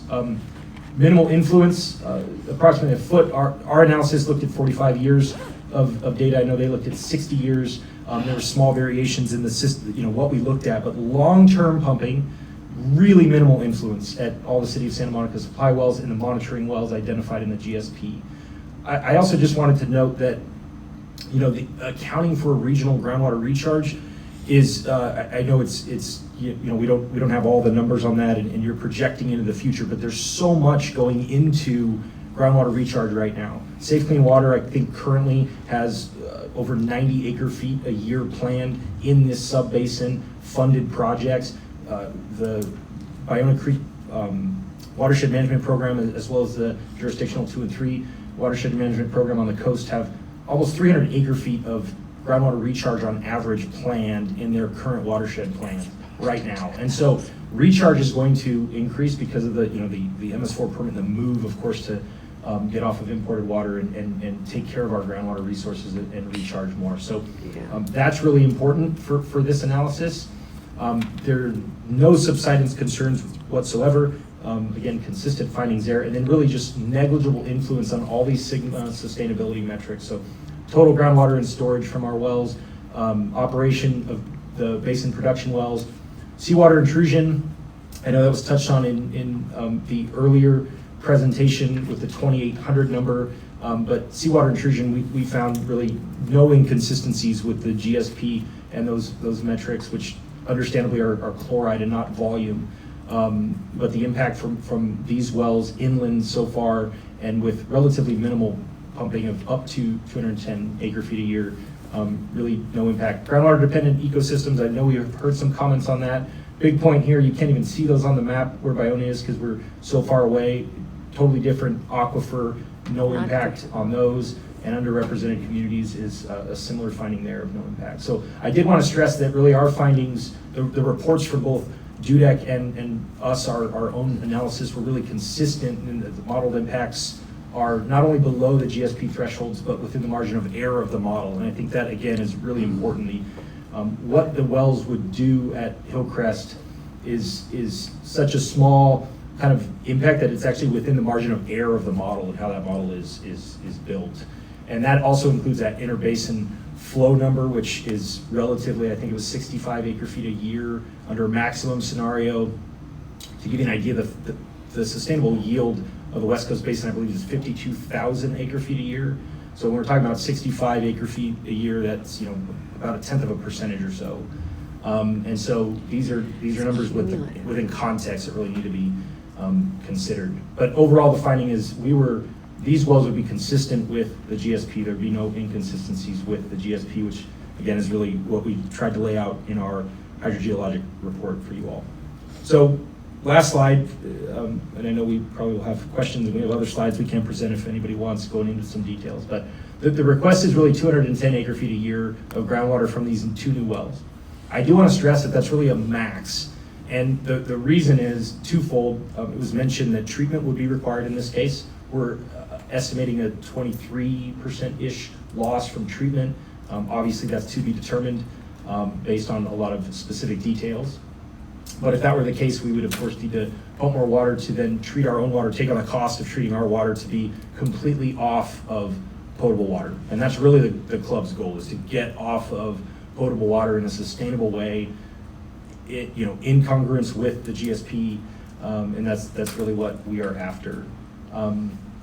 I believe that about wraps it up. Oh, the only other thing I wanted to say for context, keep in mind that 210 acre feet a year is, as was briefly mentioned in the Q&A earlier, would be in addition to historical existing pumping, which we know specifically for Hillcrest what that number is. I don't know for other golf courses what that number is, but I do believe other golf courses have been pumping for decades as well, but again, where and specifically how much is big to be determined, and I certainly don't envy DUDEC's job and try to estimate that or figure that out, but there certainly has been existing pumping at golf courses. So the 210 acre feet though would be a maximum scenario to get Hillcrest off of potable in really drought conditions, which have been the last 2 years. But to give you all an idea, this year, Hillcrest water usage is 35% of what it was last year. So when we talk about long-term forecasting of usage, it wouldn't be 210 acre feet a year, year after year after year. We have, as that water gets fed with better water, as the grass gets fed with better water over time, that water demand actually goes down. You have obviously the seasonal and annual cycles of drought and non-drought conditions. And so this really does represent a worst case scenario in usage. And so that's why it's the max that we are requesting for Hillcrest. So I'm gonna leave it there. It was 10 or 15 minutes was my goal. I hope that gives you all some context and overview. But again, we're here. We have a team of people here to answer detailed questions that may come up. Matt Mullenbrook is here, the agronomist for Hillcrest. Tara Rolfe is here, a colleague of mine, our principal hydrogeologist on this as well. So I'll leave it there for now and see if anybody has questions for discussion. Thank you for the opportunity. questions from the board?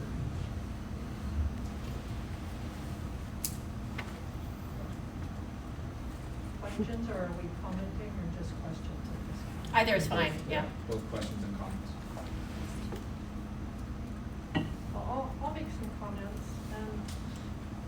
So you're already pumping about 220 acre-feet a year from 3 wells, and trying to eliminate the use of imported water, change the grass, but it's more sensitive to salt. Though it initially uses less water, it's more sensitive to salt, so you have to treat that water more. Potentially 23% loss, that's a big chunk. Yeah. So Yeah. that offsets the savings a little bit from moving to a grass that doesn't require as much water. And you mentioned in the presentation that other projects will increase the groundwater recharge in the basin. So I kind of hear that as other people are taking care of the recharge. And you say that the use by the Hillcrest Country Club falls within the model margin of error, but sustainability means not increasing your use of groundwater, and this is an increase in the use of groundwater. As a planner, I'm very concerned about cumulative impacts, and the worst case scenario, even not taking the full range of that worst case scenario that DUDEC model, any change in the use with the drawdown, with the increased use of water, those impacts, those potential impacts are potentially alarming to me. And the long-term climate forecasts are for hotter days, for longer Yeah. periods of time. I think we've gone from an average of, 3 to 5 days a year in Los Angeles, which are over 100 degrees, to maybe 10 to 15 days in the city of Los Angeles, which are over 100 degrees. Demand will increase. I don't see that this is consistent with a plan that's goal is sustainability. Those are my comments. Any other comments before I? Am I allowed to respond to those, or is that? If you could wait for the board to Sure. finish their comments. So That's that all. I'll add my- the chair will allow you to speak. Yeah, I'll add my comments. What I find troubling is the comment that you have on the last slide is get off of potable water. Groundwater is potable water. That's what people use to drink, right? So I find that hard to agree with that. Is you're trying to get off potable water by drawing local potable water. Groundwater is potable water, right? And I'm a little confused about the drought-resistant grass, that it's more tolerant, but you need treatment like MFRO, which I can guarantee you will have a 20% loss. Because RO, at best, you're probably gonna get about 82% recovery. On MF, you're gonna get about 98, 97% recovery, which means half of that. Right, so using more water to irrigate what you consider a drought-resistant grass, that just doesn't make sense to me, that you have to pump more to be more drought-resistant. Right, and within what you have stated and looking at, what DUDEC's analysis is that it does increase the risk of seawater intrusion. It does increase our water budget. If you look at our water budget, we're already projected 100 acre feet over. This puts it another 210 acre feet over that, right? On top of that, and thinking one of your guys' figures, you're within 1.2 miles of a contamination site. Has the impact on that remediation been assessed? Will you influence that contamination? Because that's within your,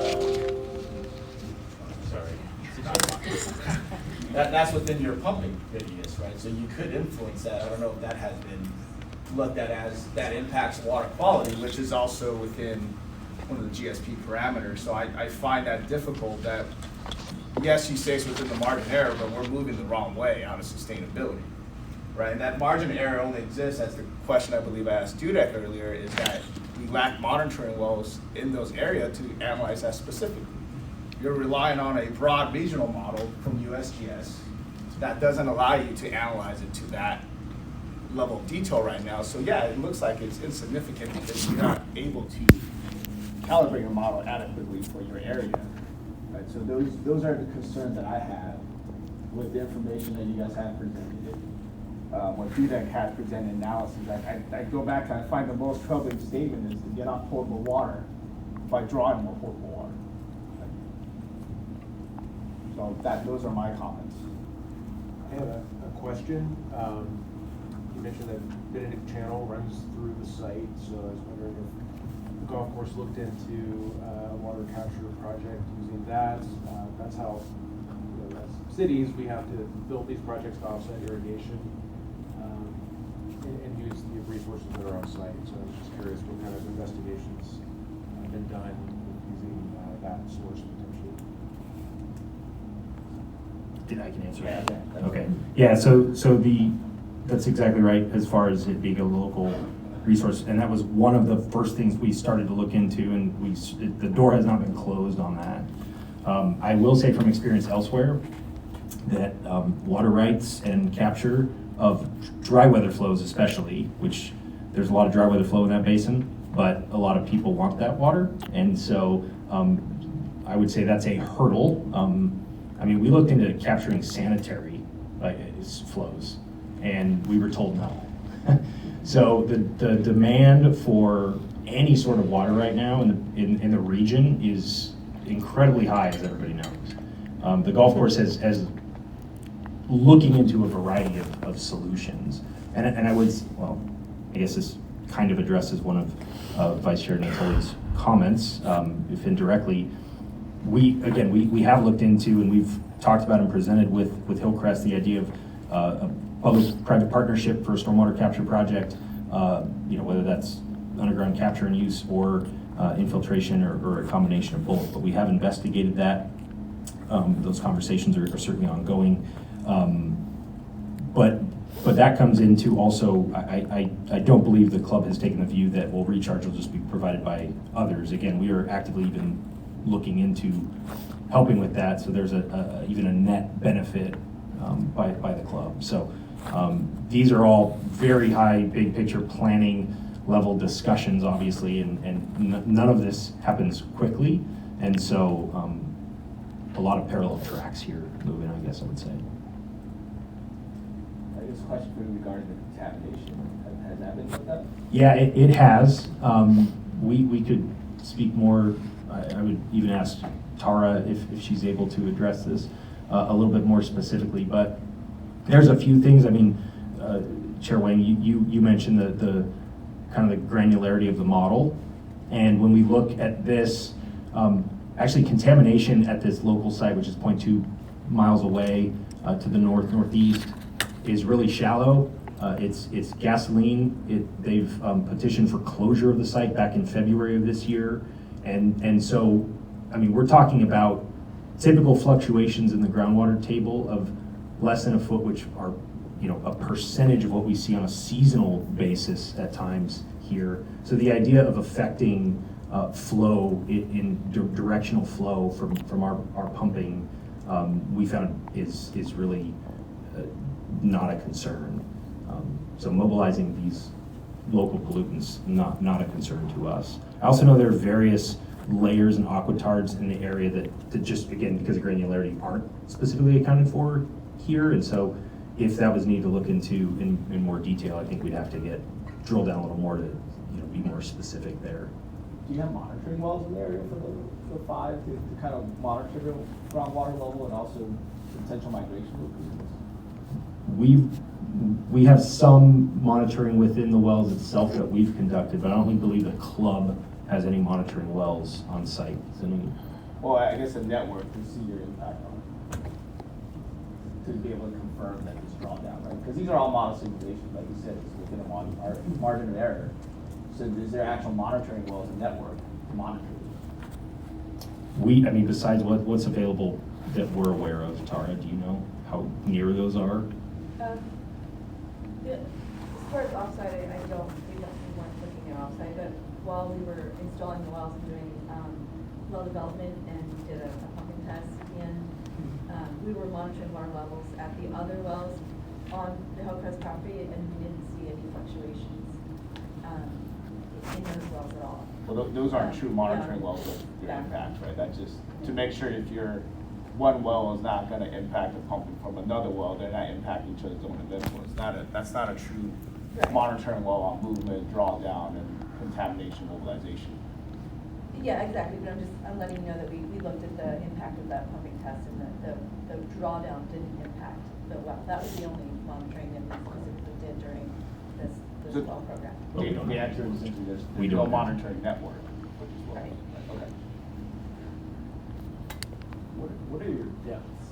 What's your depths of the wells? Of our wells, The proposed and existing? Tara, do you have the screening intervals and depths? I mean, the total depths are around 500 feet, give or take, but the screening levels are in the GSP, and I can, I'm sorry, in our hydrogeologic report that I'll pull up as Tara's responding. Yeah, well, just because they're each slightly different, but they're down around, I think, 200 feet, and the geotracker site that's there is in the shallow zone, and what we found at the two new wells, the water levels static are between probably 135 and 145 over the course of the time that we were looking at it. And there's, at the sites where we were drilling, there was a significantly thick clay layer, right, starting at about 145, going down, I think, over 50 feet. And he's gonna pull up the exact Well, depths, but, Thank you. So these are the new ones. I think I actually have that So slide. that contamination needs to be separated by a clay layer from where our screens are. Our screens are down about, there you go. They're right here. So Two. HCC 5 and 6. So we have a couple different. 510, so 260 to 510 and 300 to 560.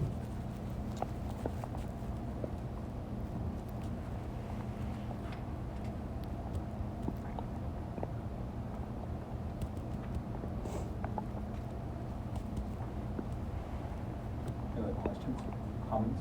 So comment, as I guess the newest board member, I'm somewhat confused, trying to connect all the dots. As we all know, the executive order makes reference to the fact of whether or not this application is consistent with our GSP. And I'm thinking about the earlier presentation that talked about current pumping, the safe yield being up to roughly 18,000. The GSP, back out. But there was a range that was, You want my comment on this? Yeah, so to be clear, the modeled estimate of the sustainable yield is on the order of 9,200 acre feet per year. You're right, historically, the GSP does make reference to something that may be even close to double that.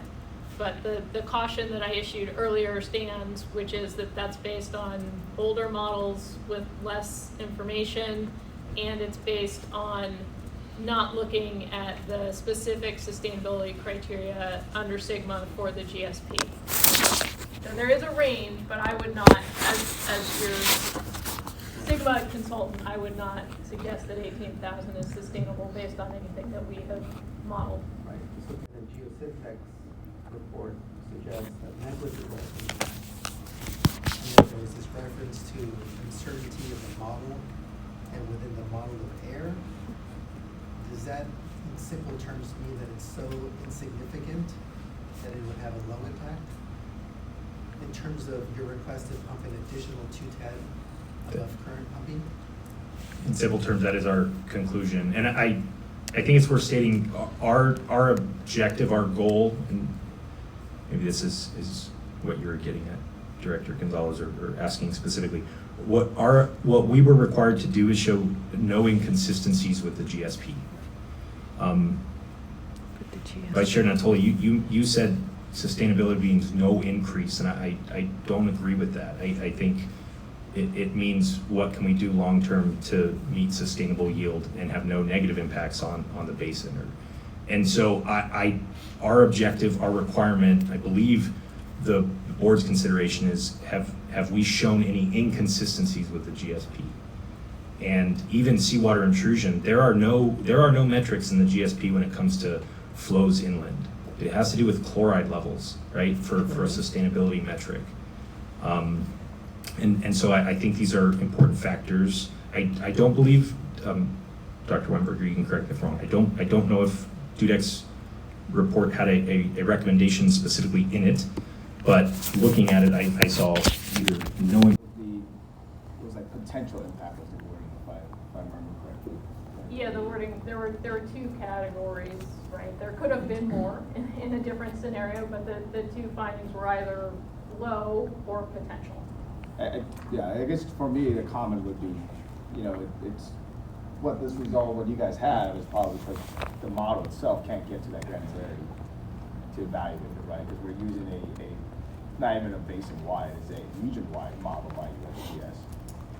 The lack of monitoring that we currently have aren't able to tell us that. So, you know, kind of to Director Gonzalez, like if we had monitoring levels in there, we wouldn't have to talk about certainty, which way we're moving, right?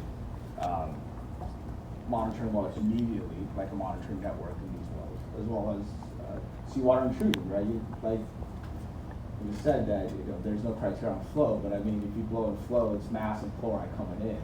It's pretty simple, you will bring in chloride level, but currently we don't have that monitoring well either. That's at the Marina Del Rey location, which we identified the data cap to monitor that as well, to truly assess if this is gonna impact that or not, right? This is all based on model predictions, where I think we need more concrete information to support this. So to me, it's almost like, you know, right now it's within the margin area, but let's limit that margin area.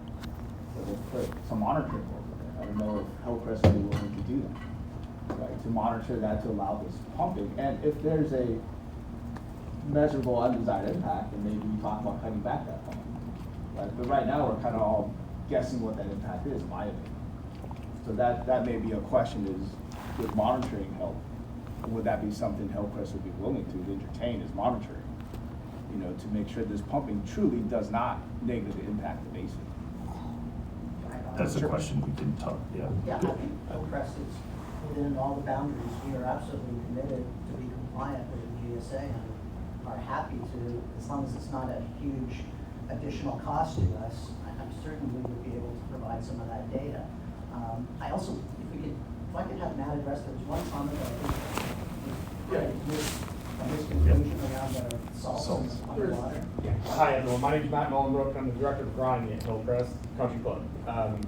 So there's been a little bit of discussion about the grass selection and water quality and those types of things and the effects on turf, right? So the reason for the filtration, which I've done this at several golf courses, yes, it's an 18% loss because of the constituents in the water. It's calcium, bicarbonates mostly, salts. Those are the things that are negatively affecting soils, right? So the grass that was selected afterwards is higher drought and higher salt tolerance.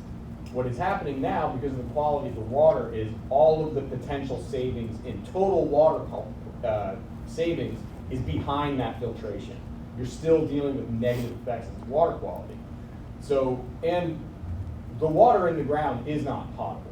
I certainly wouldn't drink it for very long. I mean, all of those constituents of bicarbonates that plug up soils, that really have a big effect on the biology of soil, is going to do the same thing to you. So it all needs to be filtered for drinking, and it all needs to be filtered for usability, right? To whatever level we need to do that, that varies on the use. But raw groundwater is not necessarily potable water. So I want to make that distinction. And in the immediate, when you have available potable water that can be reduced, or the use of it almost reduced to nothing, then I think that's a potential that this project has an immediate savings on that potable water. All of the savings is going to come after the project, the filtration, the soil conditioning that happens, that when you're putting good quality water on top and it goes into the soil, you're eventually cleaning your soils, and you're not using as much water to try to get water into the ground. And what I mean by that is the groundwater has high EC, all of those things in it make it very inefficient to get in the ground. So you have to basically push it in with more water. As you use clean water, the infiltration rates are up, the availability to the plants are up, the need for gallonage goes down significantly. So all of those potential effects of the grass selection change are met. Right now, we're still pushing water into the ground, right? So those are the reasons why this whole project in its entirety is going to reduce the amount of total water much closer to that 2.5 acre feet. 3.9 is very high. Just want to get that out there. But that's the piece of it that is keeping the potential water savings in the whole area. Look, golf is, the whole golf community is on water use throughout this state. From Northern California, I worked in Pebble Beach. It is a hot topic everywhere. And we're utilizing every bit of technology that's available to be the most efficient users, and this is one of them, right? And the club is taking on what is a project that is generally associated with the public works RO systems, and it was Carmel Area Water District in Pebble Beach when I worked there, right? These are big institutional projects that the club's doing, taking on that expense to operate, to create, and all of those things for the betterment of the community, right? For the betterment of the water supply. So they've been here, the club's been here for a long time. It's not moving anywhere, right? You can't take Hillcrest and place it somewhere else. So it's doing everything that is available for it right now to reduce its footprint and to not use LADWP water.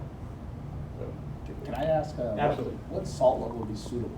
Do you quantify TDS or do you quantify the carbon species? TDS is one of the numbers, What absolutely, is but the that? bicarbonates in that water in the ground right now are 4 to 500. And it's also calcium bicarbonate and magnesium bicarbonate, which with a little bit of salt and a little bit of sand, when it hits the soil, starts to form concrete.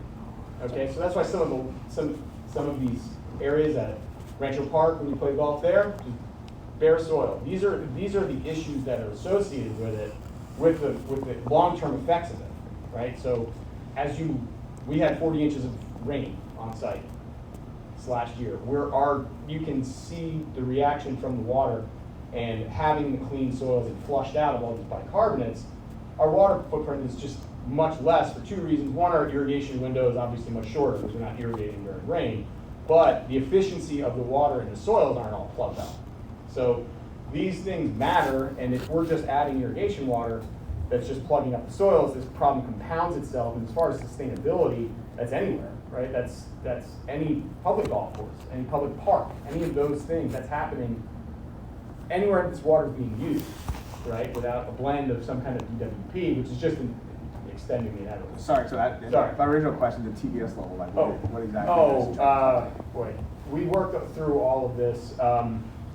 So I don't recall exactly the TDS levels right now. It was 900 or 800, just high. And we're talking about getting it down to into 200s, 300s. Around 200. I have a table up That there. you have Yeah. a table. So, Sorry. sorry. But also, when we work through this in terms of pulling out all of these constituents in the water, there is anywhere from a 12 to, on the very conservative side, to 20% on the pretty optimistic side of water saving, right? So when you're talking about pulling more out and losing 20% of it in the coming years, you could be easily back down to your original pumping numbers, right? With the loss. So I understand the message, just to correct Sure. you on a couple of your assumptions.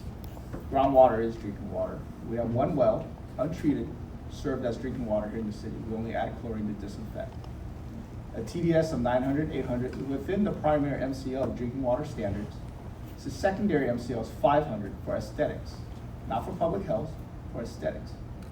So with your assertion of 900, 800 milligram per liter TDS is not drinking water, that is wrong for drinking water regulations. So I just want to correct you on that, make sure you understand that when you're meshing these out, that is incorrect information. okay. So that's why I Again, find the TDS isn't the that only you're number in that water. even carbonate species, carbonates. It's also a secondary MCL because it is at aesthetic standard, right? The primary MCL is higher than that 400 to 500. That's why I asked you, is that calcium carbonate, bicarbonate? There's differences in carbonate species, so that's why I still disagree with getting off potable water because you are taking potable water, right? We operate an RO facility here as well for drinking water. That's for multivariate treatment for contamination. It's not necessary for drinking water, it's for aesthetics. But it's not for public health concerns. I just want to make sure you're clear on that. Sure. That's all. But the basin plan doesn't define the water in the basin as strictly municipal supply water, correct? It doesn't, but I'm just correcting their statement on what's considered drinking water and potable water. that you're thinking to get off potable drinking water when you're not, right? You're actually taking a source also of potable drinking water, regardless of what your basin plan says. Am I wrong on that? I admittedly, I don't know. There's a lot of other constituents in their water, and I don't know the drinking water standards for all those things off the top of my head.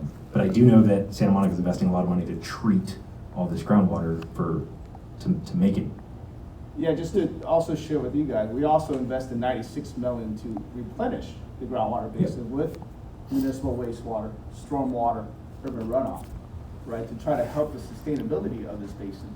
We understand we pump it for drinking water purposes, but to me, that is a higher beneficial use than golf course. I mean, you could agree, disagree, that's just my own opinion. And just for the record, I mean, if you look at 200 acre feet, you look at, oh, that's not a lot of water, right? That's what I've heard. But for the record, 200 acre feet of water per year feeds 6,000 households, 6,000 units of housing in a region that is in a housing crisis. So you can't tell me 200 acre feet is not a lot of water, right? Do we dispute that? No, and I No. hope I didn't make the statement that it's not a lot of water. But I do want to provide the context for it, and again, the trade-off with imported potable water that will not be used as a result. But I do agree, 200 acre feet. Don't disagree with those numbers, Chair Wayne. So those are comments. I think if this were to move forward, there needs to be a condition that depending on Hillcrest, to make sure we don't have this uncertainty, right? To increase monitoring. If there is a detrimental impact to the basin, that we need to cut back, right? Other measures to replenish, right? Where we can't just keep pumping and think that groundwater is gonna keep replenishing itself forever, right? We relies on natural replenishment cycles, right? For us to see this rain to replenish that basin, it's gonna take you 3 to 5 years to realize if that rain that we just received this past winter will recharge our basin. You can't see it immediately. Right? I think as geologists, you guys would understand, right? It takes a few years for that groundwater to flow. But it does reach it. Yes, but you won't know until 5 years later. Understood, yeah. Right? And also, you don't have monitoring wells to tell you if it'll reach there, because you're just pumping, right? Correct. Can I speak? Or, sorry.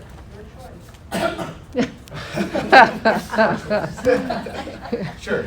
I do want to be clear though that, and I agree, and I think Josh said it well, Hillcrest is understands that they're a steward of this specific resource, that they're a partner in this basin. And so if monitoring the water, I mean, we've stated in the hydrogeologic report, we're certainly committed to whatever monitoring and reporting requirements are required for monitoring, not just the new wells, but existing wells. We understand that, we're committed to that, and Hillcrest has stated that as well here. So, but I think, again, the question at hand is, I don't believe is, well, should a new model be written or should the GSP be written with more detail? Our objective is to meet the current GSP and show consistency or no inconsistency with that GSP. And so I do think management means long-term management, to your point, Chair Wang, that how are things going to play out over time? And Hillcrest wants to be a player in that. And we have to look at water as a whole, with one water as a whole in the region, in the basin, not just DWP supplied potable water, but all of our resources and what does it mean to be most efficient, a most efficient user of our water and a recharger of water and all these things collectively. And that has to play out over time, and I think management means we have to actively manage that over time. But the decision in front of us today, in front of you today, and what Hillcrest was required to do is look at the existing GSP, use the existing model, and analyze if there have been impacts per the GSP thresholds. So. Thank you. Yeah. I guess the last comment is probably just to remind the board, and also clear for the public record, we're not approving it, we're only determining consistency. So I just want to make that clear, we're not approving anything. Thank you. The final approval of the well, I believe, is the Delaware County ultimately. So, if there's any other comments, questions on this, or do you want to? We have a Presentation. Yes, we also have a presentation, but we have a request from Public comments. Ms. Cola to speak, so I'd like Oh. to let her opine. It occurred to me in listening to you that perhaps if Hillcrest is amenable to have a continuance once this item has been heard, to see if you guys could negotiate some conditions that would be acceptable and presented at the next meeting, possibly. Just an idea. I think that's a question for Hillcrest, or more like, right, with, what I've heard earlier is you guys are open to discussing what that is. I think our challenge, and I don't want to get ahead of our skis, is that the requirements keep changing. You know, we went from, when we got our permit, there were not clear published requirements. We've now tried to adhere to those. We will absolutely do it in the future, and we are happy to be a participant. My concern is that we've already made a considerable investment, having these wells sit dormant for another 3, 6, 9 months, however long it's going to take. We're going to lose that investment. And we are doing our best to be to the spirit of what you guys are doing. Again, our goal is to be long-term providers. If we can help with monitoring, I think that's a given, providing it isn't some horrendously additional cost to us. I think it makes a lot of sense. But you know, our goal right now is to start saving now. We would prefer not to wait and wait and wait because it doesn't feel like there's a very clear. We probably reached the half mark. Sounds like we have to change. I just want to make sure we're doing what we're told to do, and if we're not, you know, we will absolutely do what's necessary to be right. But as far as I can tell, we have done what you requested.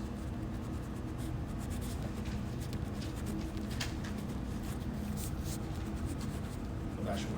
So I guess the answer It's a long-winded answer. We are absolutely open to working with the GSA. We would request, for the sake of not losing this investment, that we can finish, again, it's already been done, finish this work, start doing the measurements, start showing the improvement. And again, we'll be happy to sit down and work with you. And again, all we want to do is make sure the course is healthy, that we can have a golf course as long as possible. We understand that maybe regional needs long term. But until then, we don't want to be part of the problem. We want to do everything we can to be part of the solution. Just for comment on that is where we have a GSP, right? Our GSP established the baseline. We're supposed to advance it, better define the basin, to sustainably manage the basin. So the hard part that I'm struggling with is moving forward with additional pumping without that monitoring to get that granularity, to let that go ahead without that other piece, right? To monitor that. And I think your consultants can kind of tell you what a monitoring network looks like, right? I'm not a geologist. I just don't know what kind of costs are involved in that. Is that That would be with your consultants. Geosyntex should be able to tell you. I'm sure they put in monitoring wells all the time. How many wells or how much they cost depending on your local area. Right? I can't answer that for you. But for me personally, I'll let other board members comment on that. It's hard to justify additional pumping where there's no certainty. If that pumping came with certainty, then it's much easier to find a consistency, right? Because the back intent of the GSP is to be moving forward, better understand our basin and to protect it, right? So how are we increasing pumping and not adding anything to protect it with, to monitor that? So again, I think we're very amenable to assuming it's not some overly egregious price beyond. We're spending a significant amount of money. I shouldn't speak as Public Works of Beverly Hills, but I know for our own RO system and conveyance and what we've done, we've spent a lot of money. So I'm very aware of this is going to cost to be invested. If this is within that a reasonable cost, I think it's very reasonable for us to put out that. Well, talk about investment, right? You're familiar with Public Works. As a city, we invested $70 million in our groundwater treatment plant, so we produce more water while extracting the same amount of water. Right? You talked about RO efficiency at 80%. We're getting ours to over 90%. So I would also ask you, why aren't you doing the same thing? Right. Well, we're in the planning stage of the RO. When I was in Pebble Beach and Carmel, we got that up to 92%. It exists. It's just we're looking at this very conservatively and saying an assumption of 20% loss is on the top end of it. And there's certainly gains with added trains and added filters and all of those things that's the goal, right? It means to recapture everything. And this is one part of a very long commitment to reduce water usage, keeping the basin sustainable, and keeping the business a viable entity. I still go back to, yeah, I agree with that, right, in terms of principle and approach, but you still need to have a monitor around to make sure you are extracting it within sustainable limits. Back or something, right, there's some action to be taken. What do we do when there is a undesirable result that is measured? So those are three key things that I'm concerned with. I don't know if there's any others that any on the board wanna. Yeah, I was just gonna suggest, think of it as a mitigation and monitoring plan, right? So Okay, but that, I just want to ask the question again, assuming we come back with a mitigation and monitoring plan that suits the GSA, will we be in a position to get approval or the verification? Take a vote. Yeah, it will be the vote, we'll take a vote on it. Are there other criteria we should be looking at? Well, that's what I'm putting that out there right now, right? Okay. So for me, those are the three main concerns to be addressed. That's why I'm asking the rest of the board if there's any other concerns that they have that they find that may be inconsistent with the spirit of the GSP. So we're clear about that now, what to address for you, Okay. right? So that'll be, that's, I guess we're trying to help you out right now is what those clear goals are. Okay, so a well mitigation, and the secretary is Dr. Gold? Yes. Yeah. So Vice Chair, And so I agree with Chair Wang about those concerns. My specific concerns would be more about the timing. So I don't want, we find an undesirable impact and it's 3 years before there's any action to stop and or reverse the undesirable impact. So, you know, how soon will we know that there's an issue or how quickly can it be addressed? If there's something that can go in your MMP, that's what I would appreciate. Can I ask a follow-up question? Undesirable impact at these monitoring wells, who defines what those mean? Do we propose something? And I think this, to Josh's point, we don't want to come in here and propose something that is then determined to be undesirable, and we can say, well. well, for example, right, your model says what a drawdown 1 foot. And all the pumping that's going on. At the monitoring wells. Harvest and diversion in Santa of Monica. groundwater I see. and surface So I think water. that's something. And to the be- current GSP monitoring wells, right? So, Because those are the monitoring wells. I see, okay. I mean, that's something probably need to be discussed. I don't have an answer. I don't know what that. I understand it. I think our fear is we come in here and propose something in 3 months and nobody knows what the goals are, and so we push it out another, and this.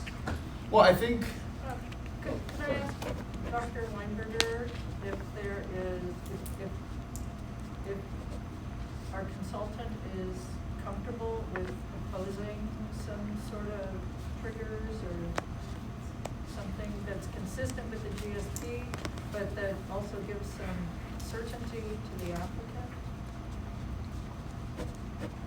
Because I certainly don't know. I think DUDEC can certainly work with the applicant to develop a monitoring plan.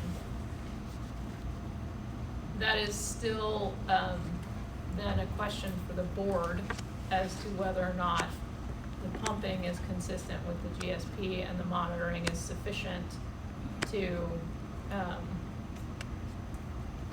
address any concerns that you may have with consistency.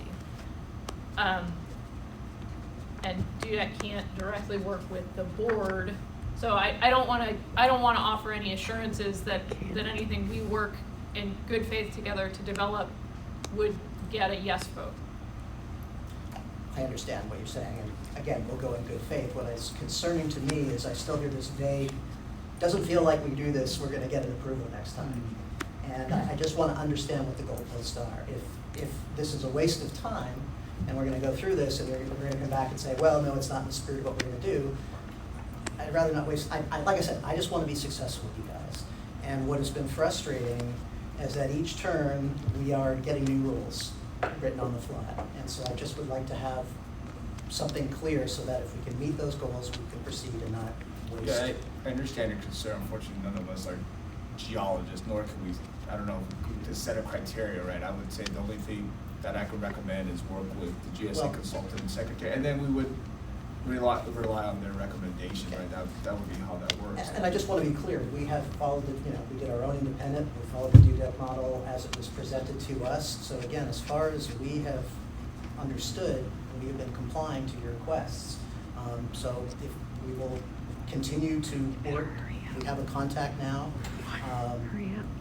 And is the understanding that this will be agendized for the next quarterly board meeting, and that would be? Yeah, it'll be a continuance of this, so for sure it's already on the agenda. Okay. And I understand your frustration. I mean, as a board for the GSA, I won't speak for the whole board, but this is all coming pretty fast in terms of when the GSA was formed, the GSP was submitted and dealing with this, right? We haven't had really the time to set up procedures. Well, we haven't had the need, and Right. so you're the first, I'm sorry. I understand that. You know, we started this process before the GSA had even been created. So again, But just. As a comment to that, there was a executive order. They are by the no governor. different We than understand, Apply right? Vista We Development found out that there was Project. no public information as to what we, You at the know, time we did our and permit. yet Apply We looked Vista's for information. not been and there addressed was at all. No information publicly available for us to respond to. So again, we want to do what's right, but you got to tell us what's right. That's the big problem we have right now. And we just don't understand, but from what I hear, we're going to work with DUDEC, we're going to work with the secretary, we'll have a continuance for 3 months, and then hopefully bring it to the board. Yeah, the board will decide on that, their recommendation at the time of the board. You can raise that, the golf course is no different than the function of the development site. And the fact that we have no information I think that's all we can probably that's been garnered. commit to really as a board, that we'll see what's presented at the next board meeting and vote on. Okay. Thank you for your time. Okay, thank you. No, is that it for, let's see, right? Is there any, there's no public comments on this? There is a We need to vote to. Yeah, so, Okay. so we'll need So we'll take the public public comment. comment first. Yeah. So Ms. Fosberg? Well, you know, I'm really impressed with your spending all this time on Hillcrest. But it's an infinitesimal amount of water in comparison with an item that we've been coming to talk about for several years. And that is the Biono wetlands, and now the lack of a GDE, our groundwater, taking a look at the groundwater of Biono. And I'd just like to say that I hope that in some way, all of you who have spent so much time on this item will spend some time on the GDE at Biono, which I happen to think that so often government beats up on little people, and the big people like Playa Vista, CDFW, just manage to sort of just sneak through. As big as they are, they manage to sneak through and do nothing Yep. about that. But they pick on a little company. I don't know. Just to, No, you're I'm not right. saying that I don't appreciate what you're doing on Hillcrest, but I'm saying that I hope that all of you that have gotten so aroused by this topic will spend some time being Playa aroused Vista. about Playa our Vista. topic, which is the GDE. And the waste of Playa Vista, the huge waste every single day of water that goes into the ocean that's put in there by Playa Vista and CDFW, who acts like their lapdog. Yeah, right. Thank you, Ms. Fosberg. Thank you. That concludes public comments, right, for Good. 8C. So we'll need a vote for continuance on item 8C to the next board meeting. So moved. Second. So, Director Gonzalez? Second. Director Singletary, Aye. Director Welch, To put this in Vice abeyance, Chairman the- Sholey, Aye. to come Chair back Lane. with. Yes. Oh, the Hillcrest is storefront compared to Playa Next Vista agenda item is, development project. any items from the board that you want to be agendized for next meeting for discussion? No, but I would just like to add that, while I appreciate everyone who's been aroused by any issue that was brought before the board today, I would ask that in the future, that we not make unfounded allegations against anyone in the room or any member of the different the jurisdiction staff or the consultant staff, I would appreciate a little more. Thank you. I think as far as items on the agenda. Unfounded I think allegation. you Directed to me. guys No, captured. but it, Are there any but other we items? have. Ours are founded, well founded. Right. I'll join the meeting at 1:07. Thank you, everyone. Sure it is. For us to say sustainable management, not for you personally, but I'm talking about GSP, the intent of the GSP. It's not a requirement used specifically. Sure. But we're talking about consistency with the GSP, right? What the intent of that is. But the GSP want to put them on very well themselves. If I could say something, Mr. Chair. Sustainability is not just, do you meet the numbers and do you meet the thresholds, but sustainability is also a policy, it's sustainability within the basin. And I think what I heard Chair Wang's first question, basically, and as presented by Ms. Cole, was if you're willing to do a continuance to discuss conditions. And that is completely within the scope and the authority of the GSP. For us to be sustainable, if we feel, or the basin to be sustainable, if we feel that conditions would need to be assured before we find a proposed well consistent with the plan, that's within our purview, and that's within our authority. So that's the question. Are you willing to do a continuance to discuss conditions with people who know about wells and how to monitor? Because I am not comfortable saying this is consistent when there is so much uncertainty, and when I keep hearing, yes, but if it's too expensive, we don't want to do it. That's not what I'm saying. I'm saying that if it's too But that's- expensive, it doesn't make sense. You talked about if the cost is too much. So it comes back to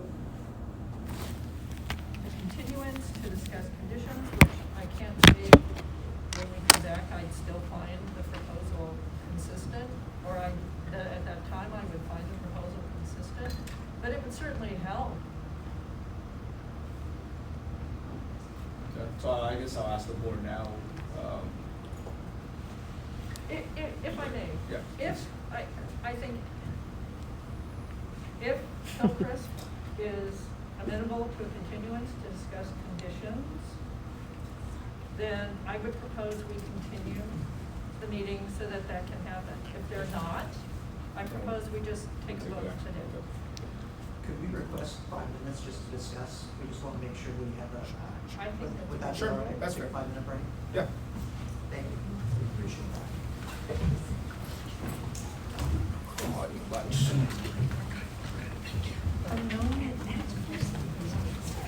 All right, we'll meet again at 12:45. Mm-hmm. Well, this is the best I've ever heard Wang speak.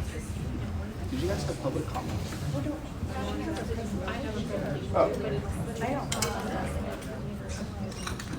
You want me to get I would wonder what if they looked at, besides just different grasses, but in putting in dirt fairways, just like in Las Vegas or something, you know? I think it would be fun to Okay. have a fairway that was dirt. Well, But couldn't it blow around if I'm there's dust? finding great difficulty in listening to all this bullshit about. Oh, Well, on and on and on when Great nothing is difficulty. done. Listening to all this bullshit about A golf course. just a golf course on one hand and Nothing not for paying Bayona. any attention to the fact that we Don't tell people have in 600. Phoenix because they'll be Yeah, very don't forget. angry that we're saying. What's her "Oh, name? hold on, Jill we're trying." You know what? said Who's our newest engineer? early Get up on, there. But to be honest, before they even Yeah. approved the GSP, said, I've done everything I have to do. you have to. And that's why I sent in my comments to the DWR saying, and I'm sending it in now because of her comments.